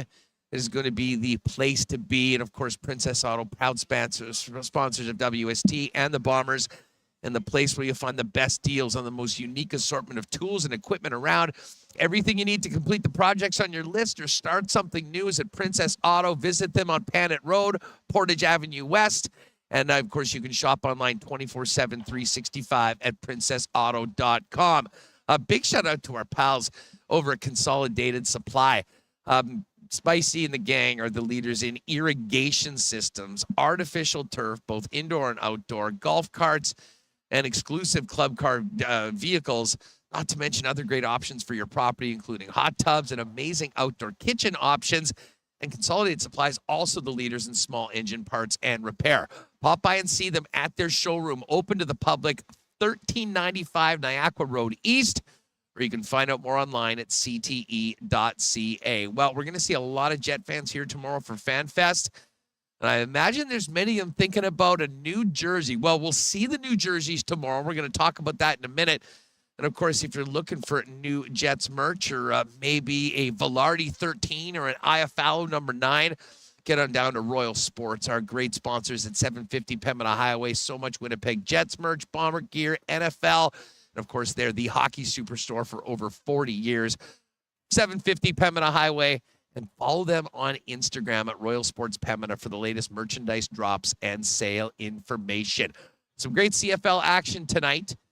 Big NFL Sunday. You know where the best place to gather with the gang to watch the big game. It's always Boston Pizza, ice cold schooners, world's famous BP wings, and the gourmet pizzas, not to mention everything coming up on that BP feature menu. And if you are staying at home tonight, you can always order online at bostonpizza.com. We are going to get a little bit more info on the festivities tomorrow right here where we are broadcasting live at the Hockey for All Center for Winnipeg Jets Training Camp. Tomorrow is FanFest. And Kory Harnum from the Winnipeg Jets joins us now. Kory, what's up? It's great to have you on the program. Thank you. First timer here, so I'm pretty excited. Busy around here right now. And I've seen, we were here yesterday, and we've seen how different everything is today as we get ready for FanFest. I'm sure there's a lot of folks that have heard us talk about it, but maybe haven't been here before. Give us the rundown. What awaits Winnipeg Jet fans tomorrow if they make it out to the Hockey for All Center? The doors open at 8 a.m. and it all starts there. So we got 3 ice sessions that folks can take in as part of training camp. So, and I'm sure you mentioned 10, 11, 15, and 1. Folks who have a ticket, it's a free ticket, but folks who have a ticket to FanFest can get in line for the ice session. Doesn't necessarily guarantee you're going to get in. It's first come, first served. And then off the ice, there's lots going on as well. So on our, as you've seen, I'm sure your listeners, if they come out, they'll see it themselves. But we're on 2 rinks this year. One side is kind of a carnival activation side where there's a lot of fun and games and inflatables and all those things. And then on the other side, we've got more of a staging and programming where we got interviews, and we'll hear from Coach, we'll hear from Chevy, GM, and we've got some players that'll do some interviews as well. So. And then on top of all that, we've got a pretty cool jersey unveil that we're excited about. Yeah, no doubt. I mean, we have to wait till, what is that, noon or 11:45, I believe, tomorrow? Yep. So that certainly is going to be one of the highlights. God knows we talk enough about uniforms and jerseys, especially this guy to my right. Always love him. And there's a lot of anticipation for this one. The team has had some really neat ones in the past, but this is one, from what we understand, is actually going to make it into games this year. So a pretty significant announcement for the club. And I'm sure that'll be certainly one of the highlights as well. A lot of the fans are going to, whatever part of the rink they're in, get around there for the official unveiling at 11:45. Absolutely. Yep. Some big news with some big unveil, and we're really excited about that. And obviously, we've got, folks can't see it right now. I don't know. This is like the big mega beer pong game. Looks like there's some shooters. There's a lot of great stuff for kids to come out. And we've seen tons of kids here that are, just taking in, watching their heroes kind of skate around. But if there was ever a time where, maybe you're thinking about a family activity, you can see the guys on the ice, but there's a heck of a lot more for fans of all ages, I guess, to take in. That's right. Yep. We've incorporated some traditional things that we've done every year with inflatables and hockey and those things, but we're doing some new neat things as well. Like you mentioned, we're kind of doing the giant family version of beer pong with what we're calling giant pong, which is essentially recycling bins and giant dodgeballs. So that'll be a lot of fun. And then outside, we've got ball hockey happening with kind of our ball hockey initiative we kicked off this past season. There's food trucks. The military's going to be set up with some cool vehicles outside in the parking lot. And like I said, between activations from corporate partnerships and some of information booths from our own internal from the Moose and the Jets with details on the upcoming season as well. So lots, as you mentioned, for all ages out here. Kory Harnum is the Jets Community Relations Manager with us live here at the Hockey for All Center. FanFest tomorrow morning gets going at 8 until 3 p.m. Just while we've got you here, this is, of course, the big focus this weekend, but we're just getting into the season. What are your focuses throughout the year? I mean, what are some of the things that are, the most important parts of your job in community relations and connecting with fans, maybe in a different way that happens every night at the rink? For sure, yeah. So I feel like this is kind of the kickoff to our season as well in community relations, because we're building this kind of festival and kickoff to the season for fans. So that all starts here, and then as we roll through the season, we get into October, November, where we have our awareness months with child advocacy and Hockey Fights Cancer. So, we work together as a group to help promote the important work that Toba Center and Cancer Care Manitoba, respectively, in October and November are doing through the work and partnerships there. And then, we get into December and we look at the holidays. Our players will be visiting hospitals once again this year. So we'll do hospital visits with the team, and if you're coming out to games, you have an opportunity to donate toys or cash to will help the Christmas cheerboard, and then roll into the new year, which a lot of exciting things happening. Well, I tell you what, it's all going to get going tomorrow. And I see Mary Jane's just dropped 5 in the chat for Huss and Remo Jet Dog for Saturday. And they always did have the Jet Dogs here. Are they doing that again? Yeah, we're gonna do it. It's gonna be on the other rink, so you won't be tempted with the smell. We'll be all rolling, day. getting one before we do anything on the air. Exactly. Tomorrow, Yeah, Kory. $5 Jet Dog, which is a tradition out here as well. And those are limited quantities, so make sure there's a lot of lineups you got to beat. Jump on those. Jump on those exactly. early.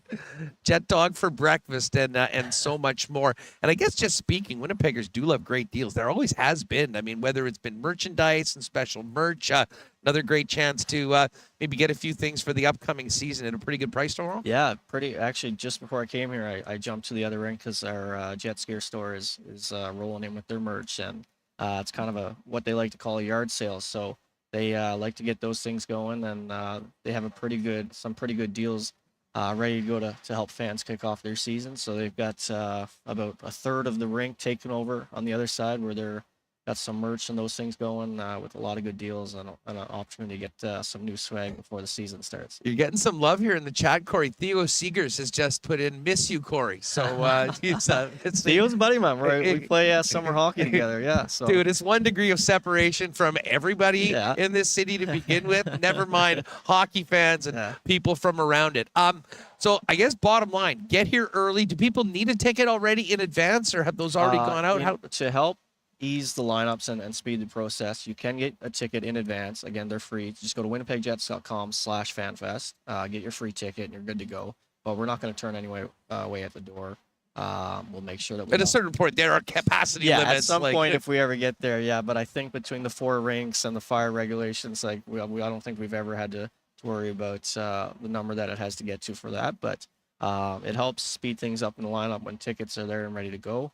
And have those ready, and then we'll get folks can run to the Jet Dog lineup or the training camp lineup or wherever they're looking to get started. Now, just for clarity, there's the two rinks. The rink that we are in right now is which one? Is this kind of where the interviews and stuff are going to be happening? No, we kind of call this the carnival activation. Okay. Kind of like the more fun side of things, and then the rink on the back here is where the stage is set up. That's Perfect. where the jersey announcement and those things will happen, and the interviews with coach. And So when you players come and out, you're stuff. going to hit both of them, but you can pop by, see us. The IC guys are going to be doing their show live from 9 to 11. We'll do something after that here from there, and obviously we have tons of content on the channel throughout the weekend from FanFest. But great stuff. I mean, it looks great already. I think tomorrow's going to be a great day for Winnipeg Jet fans, and look forward to seeing what's happening on the ice, off the ice, and definitely crushing a $5 Jet Dog. Why not, right? Get them before they go. Thanks for doing this. All Thanks the for best this having me, season, guys. Kory. Thank you, guys. Great stuff. There is Kory Harnum from the Winnipeg Jets Community Relations Manager giving us the lowdown on what awaits Winnipeg Jet fans tomorrow here at the Hockey for All Center. And as I said, the Icy Boys live 9 to 11 right beside us. And we'll be around here running around, getting content, watching, and obviously hooking up and talking with a whole whackload of Winnipeg Jet fans. So if you are coming out tomorrow, make sure you say hi to me and Remis. We will be here pretty much for the entire day. All right, we are going to do a little NFL talk with Hacksaw. Intern Connor's going to be jumping on in a few minutes as well with us. He's got a big weekend planned up. Speaking of football. But just before we do that, I mentioned our friends at Little Brown Jug. This is a big weekend, and Nuit Blanche is on Saturday. Are you familiar with Nuit Blanche, Remo? Have you been? Have you turn your mic on? Have you been a Nuit Blanche Yes. guy in the past? In the past, maybe not this year, but yes, I'll have a great time. Walk around downtown. A lot of different, I don't know, installments. Art installations, I Yeah. believe they're called. Yeah, I ended up in some guy's like apartment once playing this arcade game V-Ball. That's my biggest memory of Nuit Blanche. But, yeah, walking around, great, always a great time. And the weather's been good, so I know Little Brown Jug's got a ton of stuff planned. Well, so. yeah, big bash tomorrow night. I mean, if you are taking in Nuit Blanche, make sure to get over to Little Brown Jug because they're blocking off. Much like FanFest here, it's all about the event. A little LBJ tomorrow night. Hargrave, they're shutting down Hargrave right next to the brewery and tap room. So it's going to be a full street party. There's going to be a bunch of wild stuff there. Obviously, all the great Little Brown Jug brews. And it should be a lot of fun. So, yeah, just in the exchange, if you're in and around the Cube, just hang a left down the corner to William Avenue. And Hargrave shut down for that big party. And, of course, Little Brown Jug on William Avenue, great partners of ours. And we will look forward to getting back there for another sports trivia night very soon. But take that in tomorrow night. You can find out more on all their social channels. And, of course, at littlebrownjug.ca. And, hey, big shout out to our friends at Breezy Bend. The golf season's just about winding up, but not done yet. Still got a couple of weeks yet. And we will be covering the Ryder Cup coming up very shortly. For our last big Breezy Bend golf report of the year. But big thanks to Kory. If you are thinking about getting maybe golfing there next year, get on the waiting list right now. Kory Johnson at Breezy Bend's the guy to talk to, and you can find out more online at breezybend.ca. And just before we bring in Hacksaw, a big shout out to our friends at Aikens Lake Wilderness Lodge. Had 3 of the best days of the entire year earlier this summer when we had a chance to get out there. World-class fishing, but even more world-class hospitality from our friend, the Terrens. Find out more at aikenslake.com, booking well into 2024 right now for the Aikens experience. All right. Big win last night for the 49ers. Big slate of games coming up on Sunday. And it's just not a Friday show without a visit to the NFL notebook of the one and only Lee Hacksaw Hamilton. And the Saw joins us now for our Friday visit. Lee, great to have you on the program. As you can see, we're on location today, and to be honest, we are freezing. We are in the middle of a hockey rink, and we should have known that it was going to be this cold, and it is coming as delivered. So if you see our teeth chattering, It's not you, and it certainly wasn't the performance of the Giants last night against the behemoth 49ers. What's going on, Saw?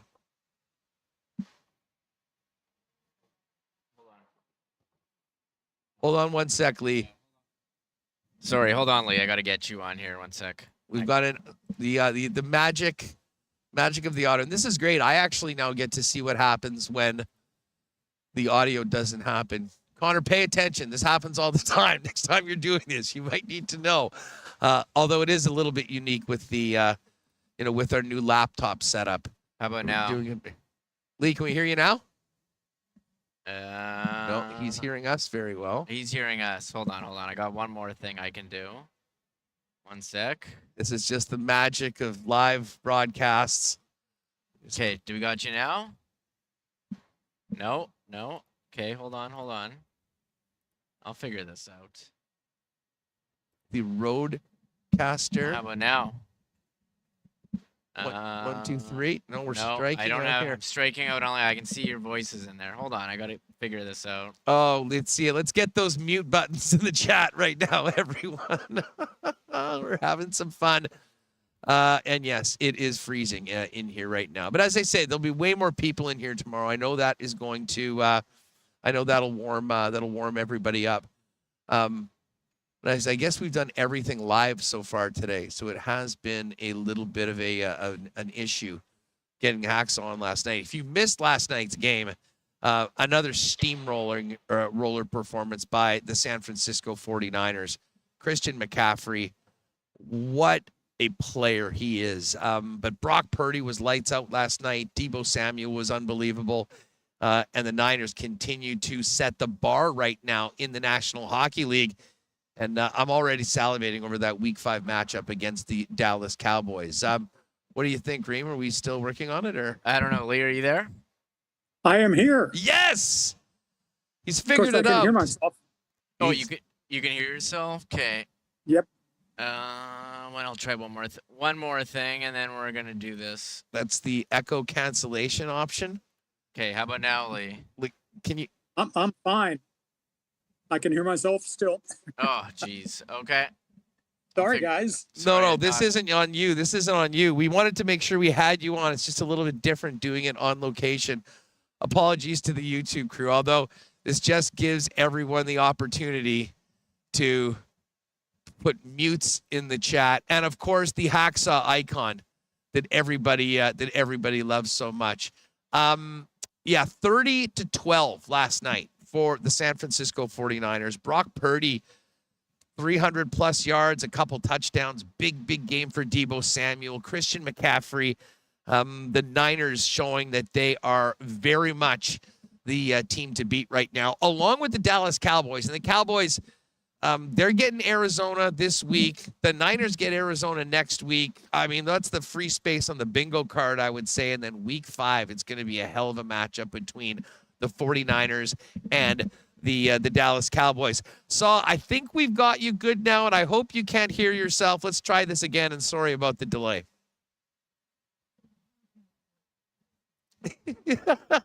Exactly. We're doing well. Yeah, well, listen, that's certainly not on your end. We appreciate your time as always, and as one of our most popular weekly guests, we couldn't have a Friday show without you. First off, what did you think of the just another top to bottom impressive performance by the San Francisco 49ers to go to 3-0?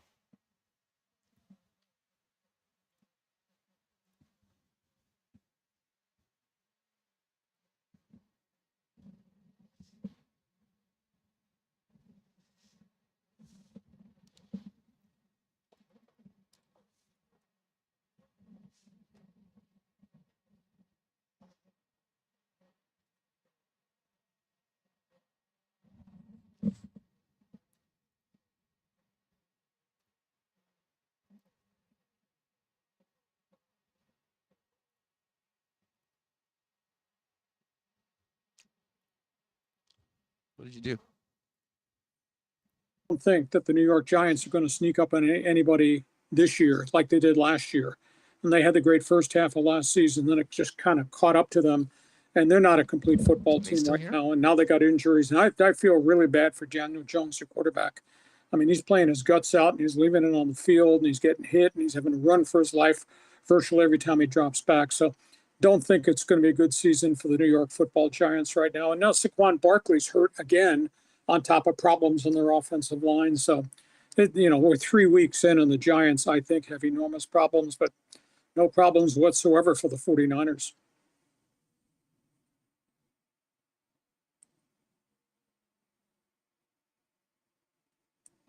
Okay, Lee, sorry, we're just fixing this. I hope you can hear us and hope everyone can get in you on that.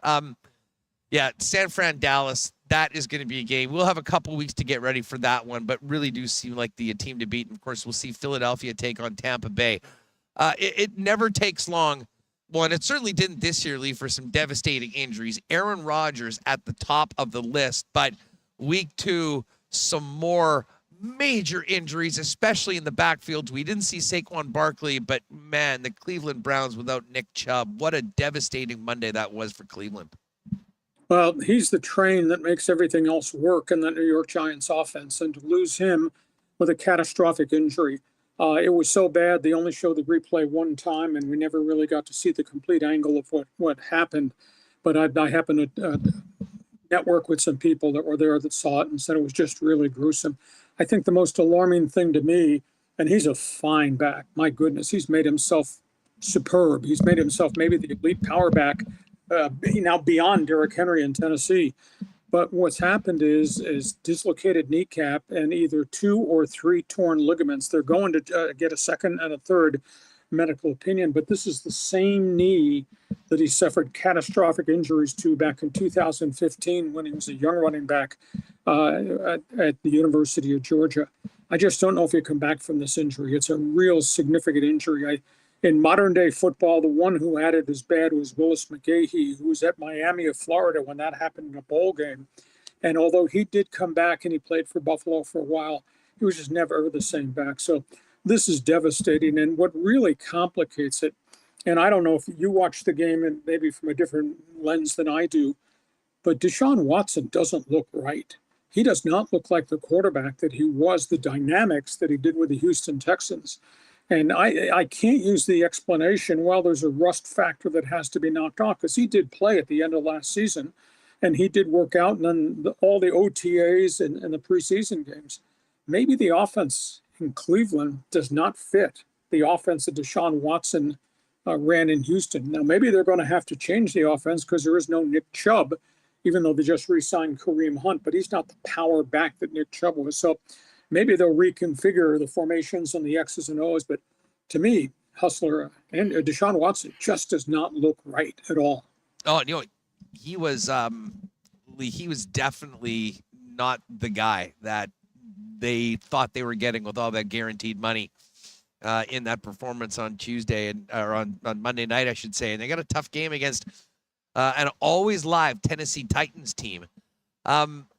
Lee, I wanted to talk about the Bears and just about what had happened on the field, how ugly those first couple games had looked for them and where Justin Fields is at. But this wasn't just a bad week on the field for the Chicago Bears. What the heck is going on? Why did their DC quit? And where do they go from here, Lee? They got complex problems everywhere. I'm not even sure they hired the right coach 2 years ago when they got the coach from Indianapolis. You add into the equation that Justin Fields looks no different now than he did a year ago, than he did his rookie year, when he would run around, make plays, run around, make mistakes, run around and get hit and get hurt, taking way too many sacks. There's too many turnovers. This Chicago team looks like last year's Chicago team, which wasn't very good. And add into it, they don't have their lead running back, David Montgomery, who jumped ship. And he wound up going to the Detroit Lions because that was a guy you could always count on to power the football, to take a little bit of the pressure off the quarterback. And he's now wearing Lion colors. In terms of Alan Williams, nobody is being completely honest about what has transpired. I mean, there are rumors everywhere. The club would only say he's resigned because of personal problems. His personal lawyer late yesterday afternoon came out and set out a statement that this was health related. He emphatically denied there was an incident involving the defensive coordinator, Alan Williams, and somebody with the FBI. But the report is out there that the FBI went to his home. Now, I don't know what that entails. He has a friend, a former Chicago Bear, that works for the FBI. But I don't know whether this was an issue at home, whether there's something illegal that's transpired, whether it's a health issue. The Bears have not been transparent in detailing, and the coach has only said, I have things to take care of at home, and the agent only said it's a health issue. It's nothing else. So that's where we are now. I am sure as we go along, the story will finally be filtered out. But this is just add on another check mark of a lot of problems that the Chicago Bears have. Yeah, it was a little bit strangely that a guy that is apparently leaving for family and health problems needed a lawyer to go on the local radio to talk about it. That just doesn't really compute to me. Not good. And again, I understand privacy matters and things of that nature, but I also think transparency and honesty, and the FBI will never ever talk about what they're involved in, and if there were meetings, if there were raids, whatever the conflict was, unless there was something legal that winds up being in an indictment or charges being brought. So I just think we'll have to sit and wait and just see where the story road leads us. Lee, let's get to the action in week 3. You nailed it in the notes. Must-win weekend. Our pal Connor's going to be down at that Vikes Chargers game. Basically a loser leaves town match, if you will. 2 0-2 teams. Bengals up against the wall. The New England Patriots. Fill us in on these must-win situations and what's at stake in week 3. Somebody by Sunday night at 6 p.m. is going to be 0-3, either the Chargers or Minnesota. Minnesota's in a bit of a changeover of their roster. I thought it might be a bit of a bumpy road, but as long as you got Kirk Cousins standing and you got Justin Jefferson to throw to deep down the field, and now you're too deep at running back because they made the acquisition of Cam Akers from the Rams to complement Alex Madison. I think they're still a very dangerous offensive football team. The Chargers just can't play defense. They've been deplorable. They are last in the NFL in pass defense, second worst in the entire league in yardage allowed. And now they go play Kirk Cousins, who's just a mad bomber, especially when they play home games in the Twin Cities. Brandon Staley out here on the West Coast is catching an enormous amount of heat because defense was stapled to the front page of his resume. I did this with the Rams. He hasn't done anything here. I'll tell you how bad it is. In the first 2 games of the season, the Chargers got torched by Tua in Miami and then got nailed in the second, third, and fourth quarter by Ryan Tannehill in Tennessee last week. In the first 2 games, they've given up 28 plays of plus 10 yards. They've given up 13 pass plays of plus 20. And in these first 2 games, Hustler, the Charger defense has given up pass plays, and CFL fans can identify with this.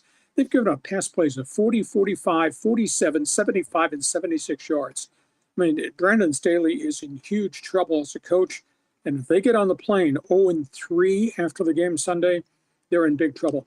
Cincinnati's troubles are swirling around. Joe Burrow, who has re-injured the calf, has not practiced for a second day in a row. They just signed a 3rd quarterback to the roster. He tweaked the calf at the tail end of their last game. They're 0-2. Their problems are protection of the quarterback. Their problems are the defense, as athletic as it is still kind of young, and people are starting to find out how to beat those young guys running all over the field. So Cincinnati's, even though they got the quarterback and they got 3 great wide receivers, they just don't seem to have everything in place there. So Cincinnati, they're going to play the Rams, and most everybody is surprised out here on the West Coast that the Rams are 1-1, but Matthew Stafford is chucking the ball all over the place.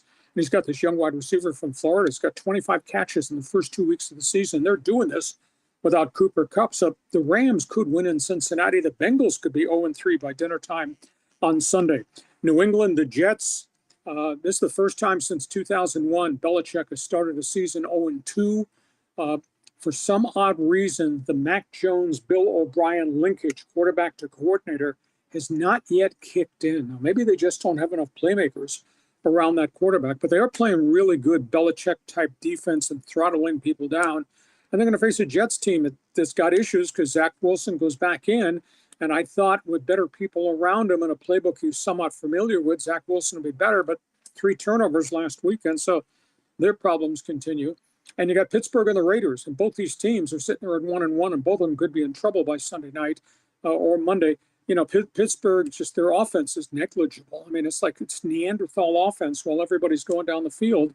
Steelers just are not moving the ball with any consistency through the air, and they're not protecting Kenny Pickett, the quarterback. Now, Pittsburgh makes every game a street fight. Their defense last week just took over and pounded their way to a victory over Cleveland. So, you know, Raiders got problems. I don't think they have enough players. This Chandler Jones thing, you talk about lack of transparency. He's off the roster. He's off the field. He's out of the building. I fear it's a mental health issue that the Raiders can't control. The stuff that Chandler Jones has said on social media, different hours, all hours of the day in the middle of the night, and then he's removed all that stuff. There's a real problem, and they're paying him. He's in a $51 million contract that he just signed. So, I mean, that kind of stuff happens where players wake up one morning because of all the games they've played and the hits they've taken, and they're not the same person. I just fear there's something from a mental health standpoint that's gone on with Chandler Jones, and either the Raiders aren't working with him or the Raiders can't get inside his circle to try to help the guy. But I fear this might not be a good outcome for Chandler Jones. Lee Hacksaw Hamilton's with us on Winnipeg Sports Talk. Lee, always great having you on the show.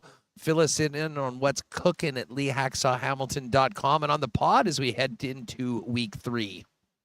It's all your fault. You taught me how to do podcasts. Now look at the monster you created. This side of the border crossing is exploding. I did. You talked about the Chargers and Brandon's Daily. I did. We call them verticals, like commentaries on Instagram. I did one on Brandon's Daily and the Chargers on Monday of last week. By Tuesday, 33 hours later, it had 101,000 hits. So, I mean, this sucker has exploded. But if you like sports, check my website. It's all written, leehacksawhamilton.com. And you can, right there's a sidebar that says, this takes you to Hacksaw's podcast, video or audio. Punch that up, subscribe, share, tell everybody in Canada there's somebody this side of the states that covers hockey too. And yeah, it's going well. Not as good as you're doing, but it's going well, but it's all your fault, Hustler.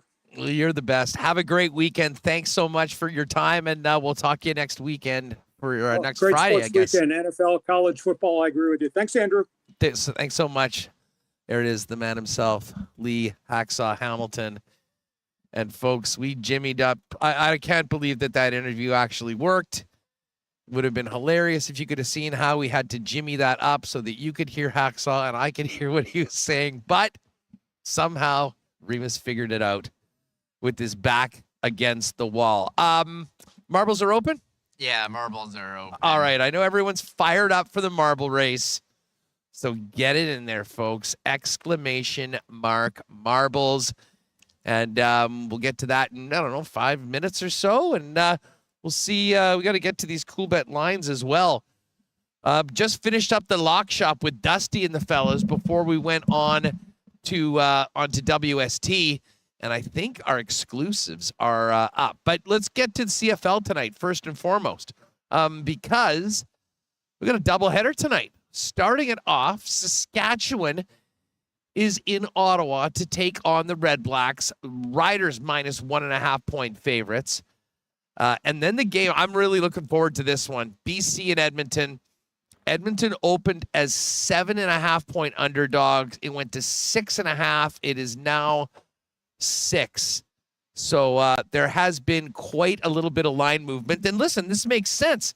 Trey Ford has been, he's changed this team entirely. Now, Elks do not have a point against BC in 2 games, 8 quarters so far this year. I think we'll get a good one tonight, though. Alouettes and Stamps tomorrow afternoon at 3.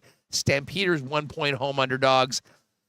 And the Hamilton Tiger Cats the Argos laying down 9.5 point favorites at home against Hamilton tomorrow in the Canadian Football League. And I do believe we've got our CFL partner parlay up there. Yes, and that is, oh no, I think it might be off the board now. Nope, there it is. Plus 555. Riders to win, Stampeders to win, and we're getting plus 7.5 on the Elks. That's in the Coolbet exclusives at plus 555. And You know what? Let's bring in Connor and Remis. We'll talk a little bit about these NFL games on the weekend, including one. Connor, we just got him on board. Sorry, guys. Ditching Fan Fest. Already got something going on. But pretty cool trip you got going up. The loser leaves town match. We just talked to Lee Hacksaw Hamilton about the Vikings and the Chargers. This is a big one, and the stakes are high. This is a big one. And I'm heading out tomorrow morning, going to this game. And, it's going to be a lot of points. I don't know if you went over the over-under. What is I think it's 54.5 right now. Let's just see. And actually, to be honest, this line's sort of been all over the place. Earlier today. Okay. So, and just so you know, I actually took the Chargers plus 1.5. The money line is minus 111. But if you take it to 1.5, it's only minus 114. So essentially, you're getting a free 1.5.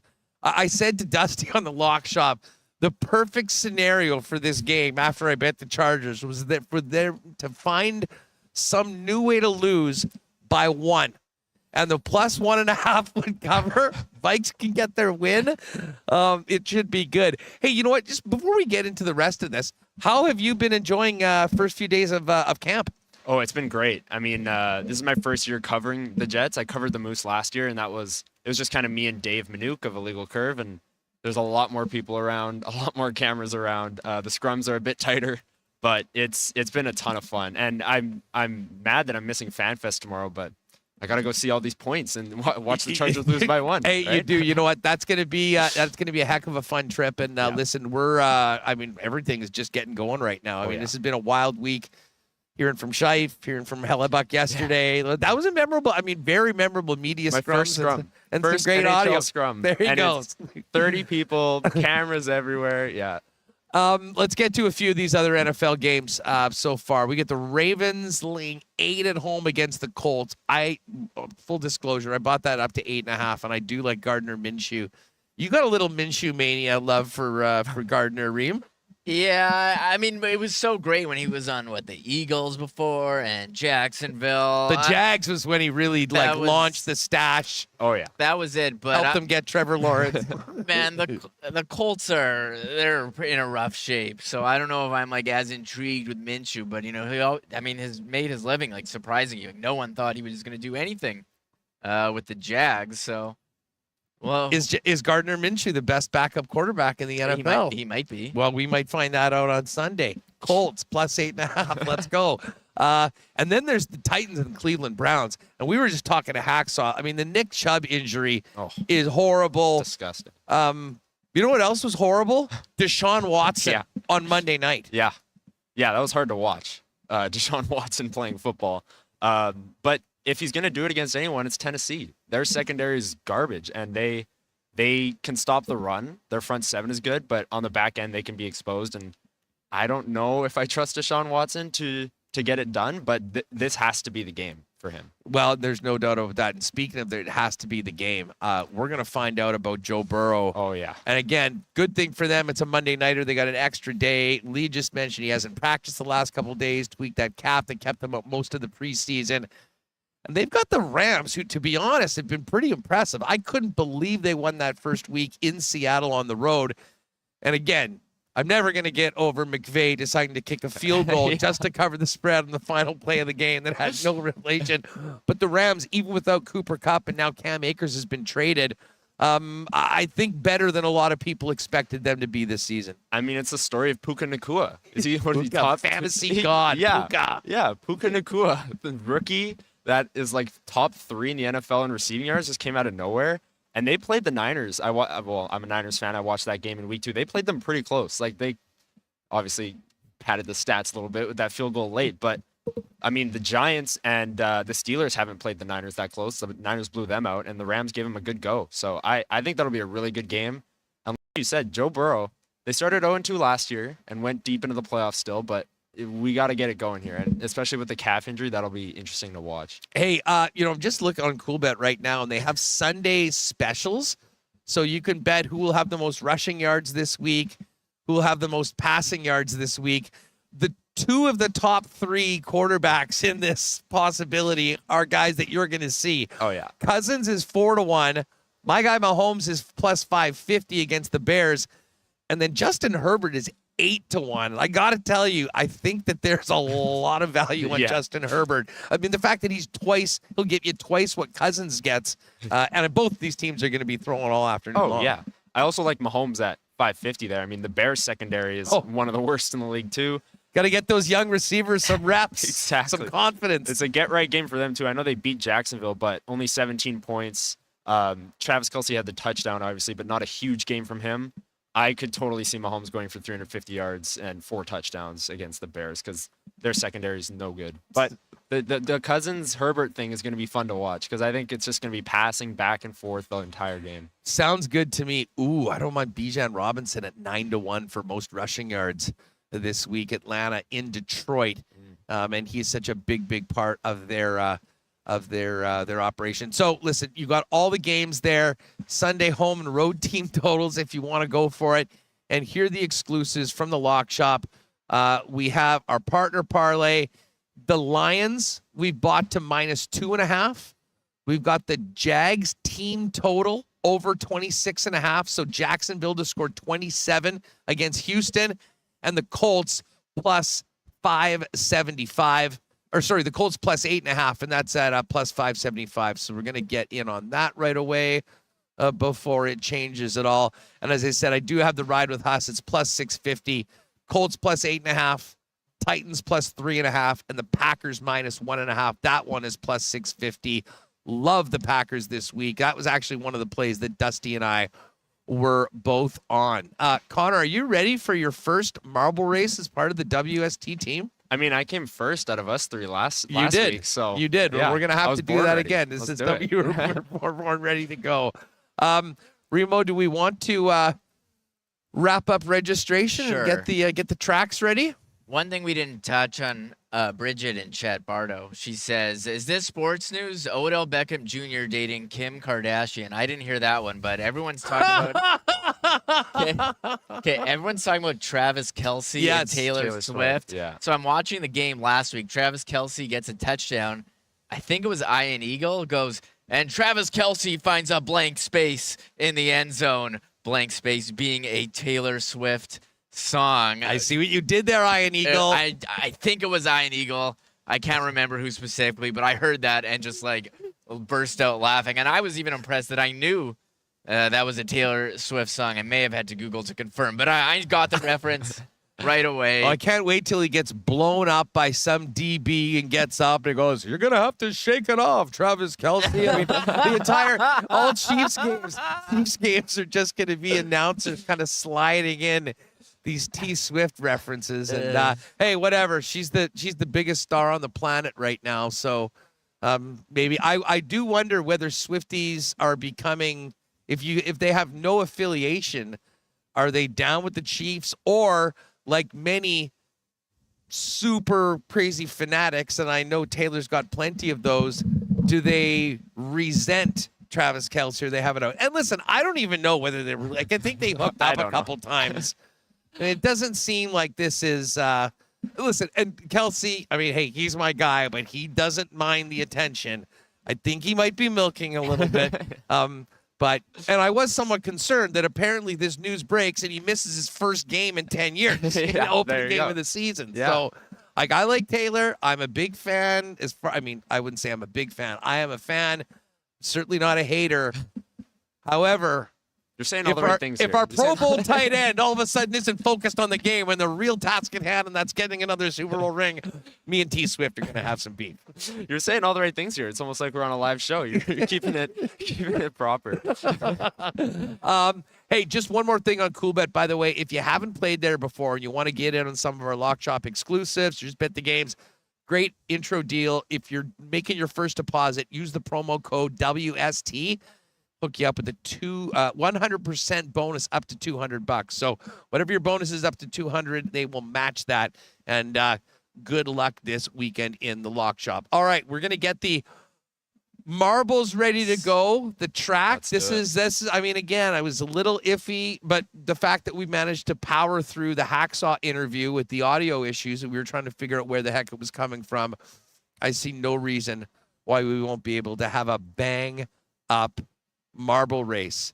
You're going to need to put the three of us in, Reem. Okay, wait. Let me load up the marbles. Okay, Let me yeah. load up the program here, and yeah, the Hacksaw probably could have tested that scenario. I thought I was gonna remember what we did in Nashville. Obviously didn't, but that's fine. We'll know for next time. Look, this is our what? How many live in-person shows have we done? We did Little Brown Jug. Yep. We did like the week in Nashville. Is that it?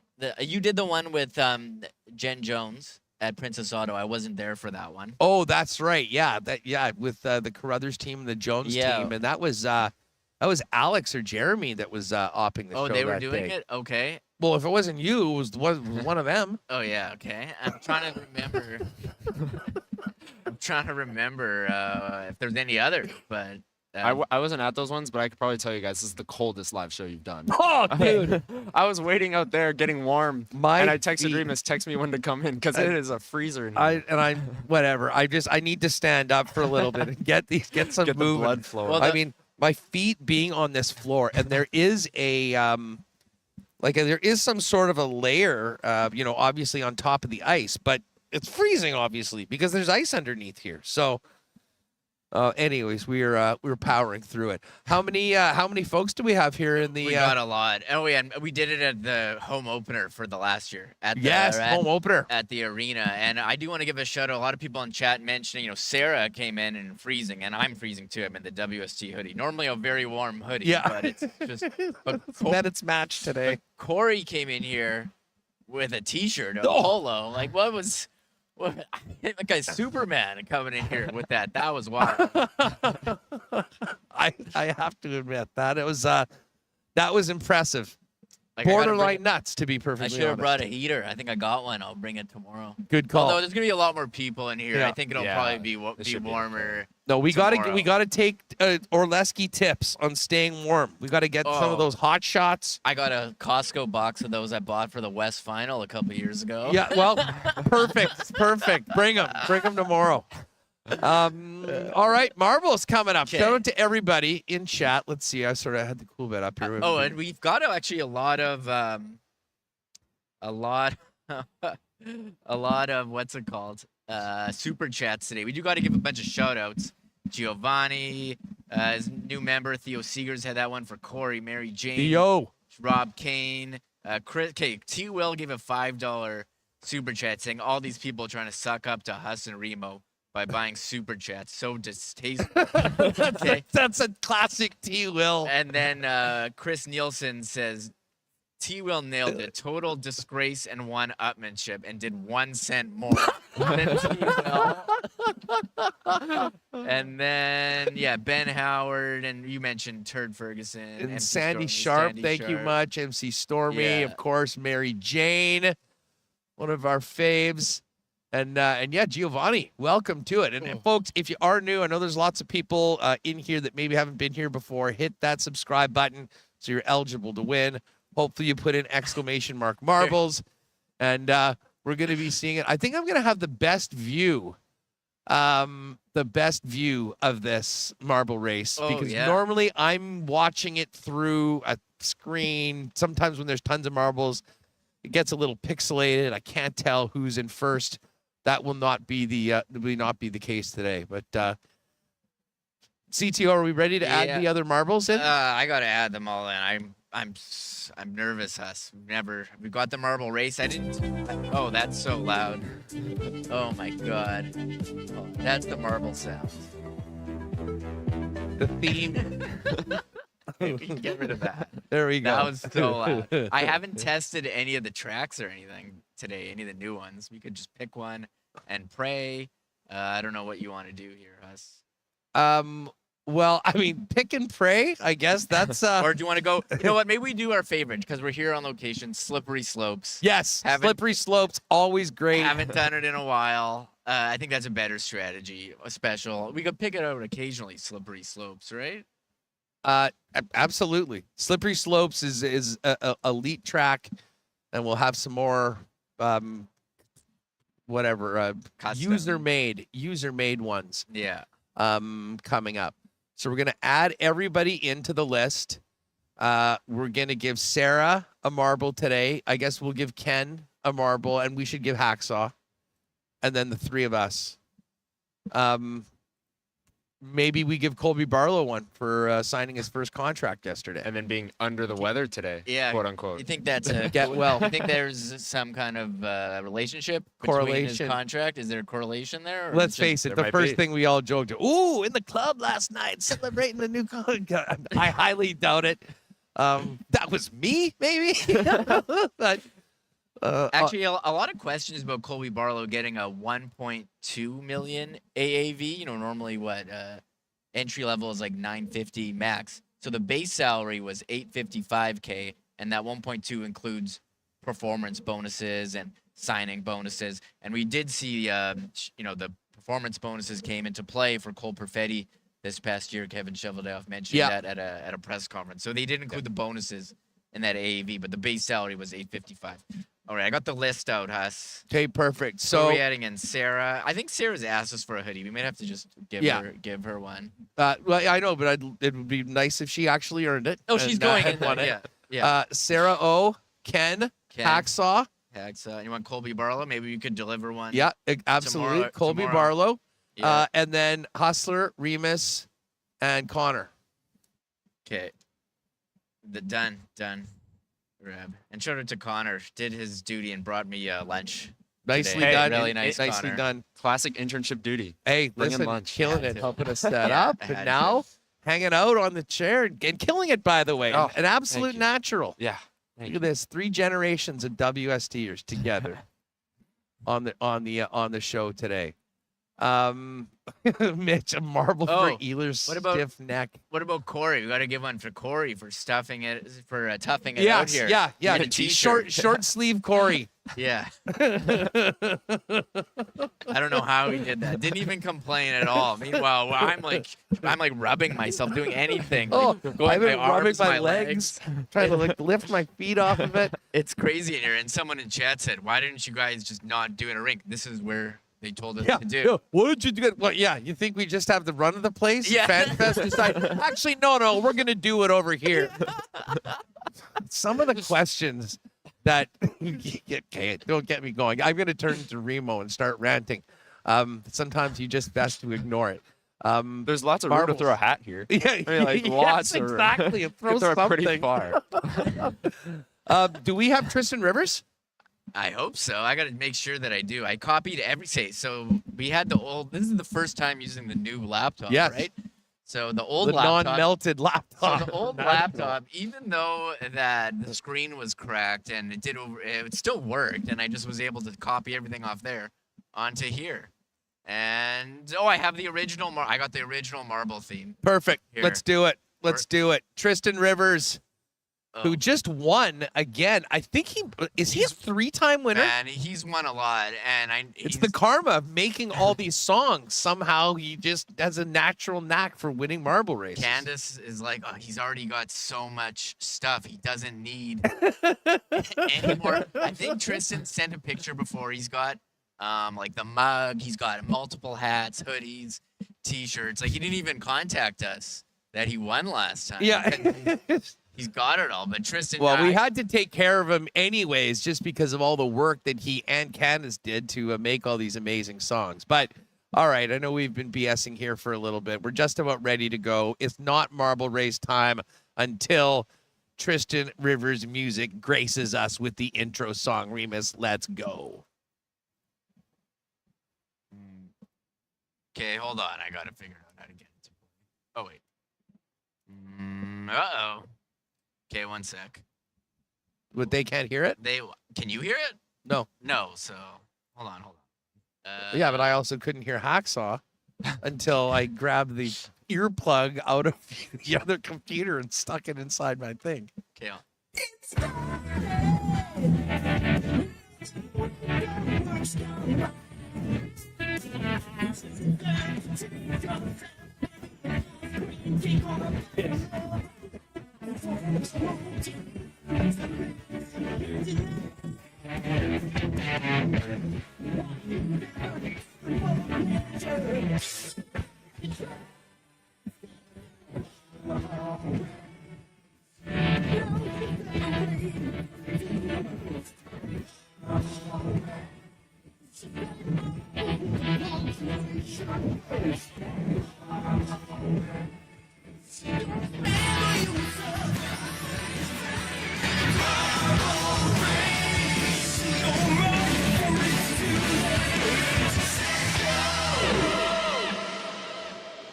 Ooh. Yeah, I was a big F. I failed that one. I think I had noise suppression Oh. on because it was so loud. They wanted it again. They wanted it. Did we do it again?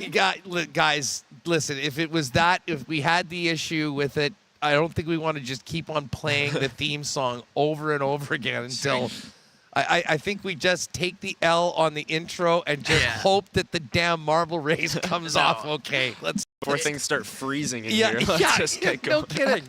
Yeah, look, we know the laptop won't be melting today. I can might assure be you of freezing, that. Okay, this laptop I bought has super cooling. It got advanced cooling technology. That's the thing. all we asked That for. is the thing. I don't care what it does. Advanced, and I got accidental damage protection. We got it. We're good. We're good. WST laptop, take 2. So yeah, I had noise. There was all these fans going, so I put on noise suppression. So it tried to suppress all the music. That's why. So I'll edit it. Look, any of the mistakes that happen, I change it in the podcast. But let me pull up this marbles game here, and we want to do what was that race? Oh yeah, slippery slopes. Yep, slippery slopes. And I got to do custom names. Okay, let's see if I remember how to do this. Let's see. Pulling it up here. This is the beauty of doing it live. 237 names? Right Is that a on. record? We've had a lot of people here in the We're getting stream close. today. Well, and it's a huge show today. Thanks to everyone for popping by. I know there's a lot of excitement about the start of the season. Of course, Fan Fest tomorrow. But great to see everybody in with us. All right, gang, you know how this works. Yeah. It's Friday marbles to end our week on Winnipeg Sports Talk. Been a great week. Thanks to the gang that joined us. And again, if you're with us on YouTube right now watching this live, you be subscribed to the channel, but also turn your notifications on because we'll let you know. In all likelihood, we'll probably do some live stuff tomorrow. Probably after Illegal Curve, but anyways, you'll get the notification. You can jump on and join us. And don't forget, I see guys right beside us here in the Flynn rink, 9 to 11. Drew, Dave, Ezzy will be getting after it. And bring your hand warmers. Yeah, yes, exactly. Okay, are you going to be standing for this, or are you going to be sitting? I can sit down. I can do however. Or do you want to sit down? However you need. Here, is it better if I sit down? Yeah, well then I can just put you in the corner of this one. Let me mute this. Bam. Okay, you ready? Yeah, let's do it. All right, there you are. Well, we probably don't want you to be for Just people. go full screen. You don't need to have me on. We'll give the. You don't want to be on? Okay. No, it doesn't matter. We'll get you off there. It's All right. all about the people. All about the marbles. 237 of you, everybody. Here we go. Slippery slopes, one of our all-time faves. All right. This is actually much better to do the call. Vinny with the big start. Daryl Grenko. Eric. Eric always seems to be in the mix. I see Hockey Mom in there. Frosty Winnipeg. T. Konopali and Isha Boy Bruce. 2 WST legends. 9 and 10 right now in the mix into the slippery slope. All right. Frosty should be good in the slippery slopes. This is right up his in his wheelhouse, and B. Henderson looking very good as well. All right, the very slippery funnel. Who is going to get down? Oh, Terminator. Holy smokes. Everyone was going so fast, they're getting thrown out. This is an absolute graveyard. The slippery slopes. Drew Music right now is in first place. I don't remember that many casualties. That was crazy. I just went out. I saw that I'm done. T. Konopali, I think, is still in the mix here. Let's see who's getting down this one. Okay, Drew Music, Michael Pruden, XX Revolution. Gordo, I see in there. Miss Grattan. But Drew Music right now, the marble to beat. Lauren Grattan, Craig Smith. Look at Craig get in there. But Michael Pruden, Drew Music. Okay, here we go. This is what makes the slippery slopes one of our all-time favorites. Who will negotiate the skis? Hockey Mom and Laura Grattan bouncing into each other. Oh, we've got a full-fledged traffic jam on these skis and marbles. I don't think anyone, there's been a few people getting off of it. A lot of casualties But there, this huh? is wild. This is definitely the craziest slippery slopes race that we've ever done. We've done a few of them. Who is going to make it? Oh, Sara Orlesky. Sorry, Sara. Over the top rope. Who is going to survive? I see Ken Wiebe is right in the mix here. Ken was just there. Okay, so Michael Pruden. Okay, this group got out there first. Misspell, XX Revs in there, Rob Somerville, Greg Friesen right now in the lead, ahead of Rob Somerville and Lego Guy. We're coming down to the final split. Slopes going down, and who will get into the bin first? What a race this has been. Greg Friesen's going to have the first crack at it. Can he get it? Yes, he does. Greg, the winner. Lego Guy, MB Flyer, Craig Smith, Daryl Grinko, our top 5, rest of the top 10, Dan Jets fan, Johnny Bender, Misspell, Rob Somerville, and Joey Pank. Panks. Nicely done. That was an. I can't believe how many marbles went over the top rope there. That was crazy. The craziest part, you couldn't see it, but there's this fly. Do you see that fly? It was around my face the whole time, and I'm like trying to drive the camera, and this fly is like on the screen hitting me in the face, but I stayed strong. Great view. I thought Greg, I wasn't sure if Greg was going to make that jump, but he nailed it first try. Nicely done, Not a Greg. guarantee that you make it at the end there on slippery slopes. Greg, well done. Fire us an email, winnipegsportstalk@gmail.com. Let us know your size, and we'll set it up so you can pop by and pick it up. I see Lishka giving Joey Pank some love. Steinbach representing in the top 10. Misspell, first top 10 finish. Johnny Bender as well. You guys are making it happen. Yeah, Derek Schmidt, it was a bit of a bloodbath. And Craig Smith, yeah, top 4th overall. Heck of a run. Run. And yes, we did lose a lot of good marbles today. Okay, let's see. I want to know who won between 237 marbles has 127 finish. So like 110 casualties. How about that for quick math? Okay, let's see amongst us. Oh, who won? Yeah. Did any of you guys go through? I know I went over the top rope. Let's see. Keeping scrolling down. I haven't seen. We know Sara went over the top, right? And Ken? Spency, our guy Spency, 73rd. Oh, Greg's in chat. Beauty. He says, wow, finally I win. What's up, Greg? Nicely done, Greg. Tyson. Spency says, I was on first for a brief moment. That's all I need. Yeah. It's like, you're in the first quarter of the early games and you're first in DraftKings. Yeah. You're like, oh my God, this could be it. I'm 115. There I am. 115. Okay. And then we haven't seen Connor yet, and I know I'm out. Yeah. We probably both went over the top rope. Yeah, there's so many names here, and I'm freezing. It's so hard to look. I know. I am looking quite forward to finishing up today's program and warming up, to be perfectly honest with you. Great stuff today. Greg, congratulations. Yeah, Connor's out. And Shout out to everyone. Corey's out. Kory, short sleeve Kory. Yeah. Well, and Colby Barlow too, Hacksaw. Oh, there you go. It was a tough one. Greg Friesen managed to persevere. Good stuff. So you're heading out tomorrow, so we won't see you tomorrow. We will, of course, see you next week. What's your call on this Vikings-Chargers game that you're going to? Other than tons of points and take the over. Tons of points, take the over. Start everybody in fantasy. Yeah. I think the Chargers got to win at some point. I don't know. Losing to Tennessee last week was rough, but I think the Vikings are not good football team outside of Cousins and Jefferson. So I think, tons of points, going to be the over, and I like the Chargers. Don't sleep on T.J. Hawkinson. Rookie Jordan Addison as well. KJ Osborne? And then I guess we'll see. They haven't been able to run the football at all. Right. We know that. And Cam Akers, I doubt he'll do anything this week. But he'll mix in and gets to get reunited with Kevin O'Connell. So maybe that'll be good from a fantasy perspective. Thanks to everyone who's with us. Heck of a fun show today.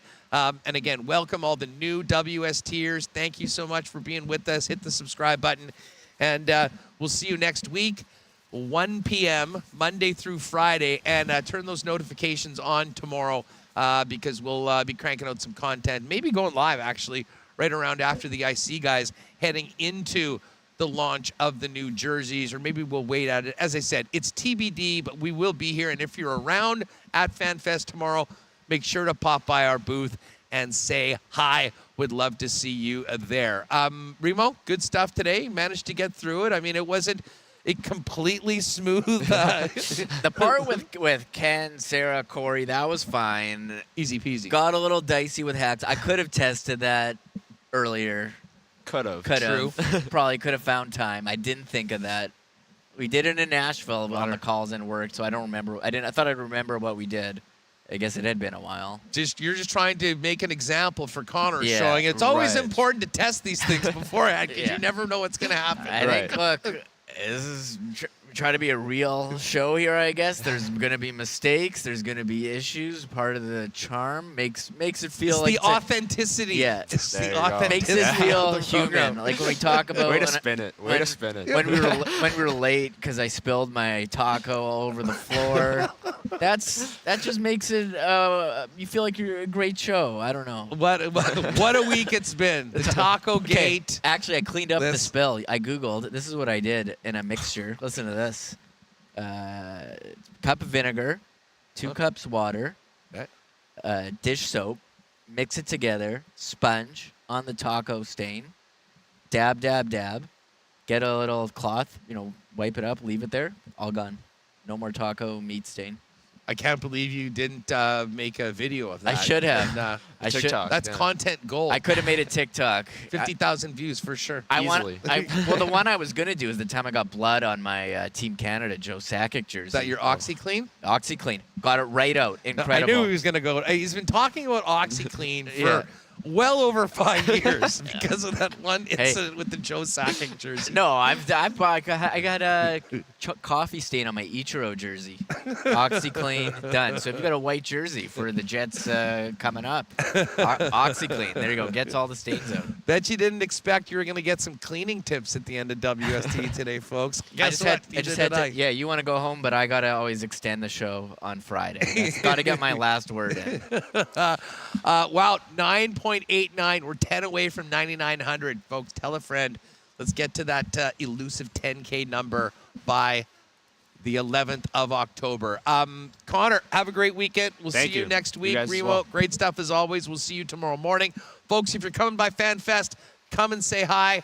Hopefully we'll see you then. Check out our content on the weekend from FanFest as well. And no matter what, be guaranteed that we'll see you Monday afternoon, 1 p.m. to kick off another week of Winnipeg Sports Talk. Thanks for being with us.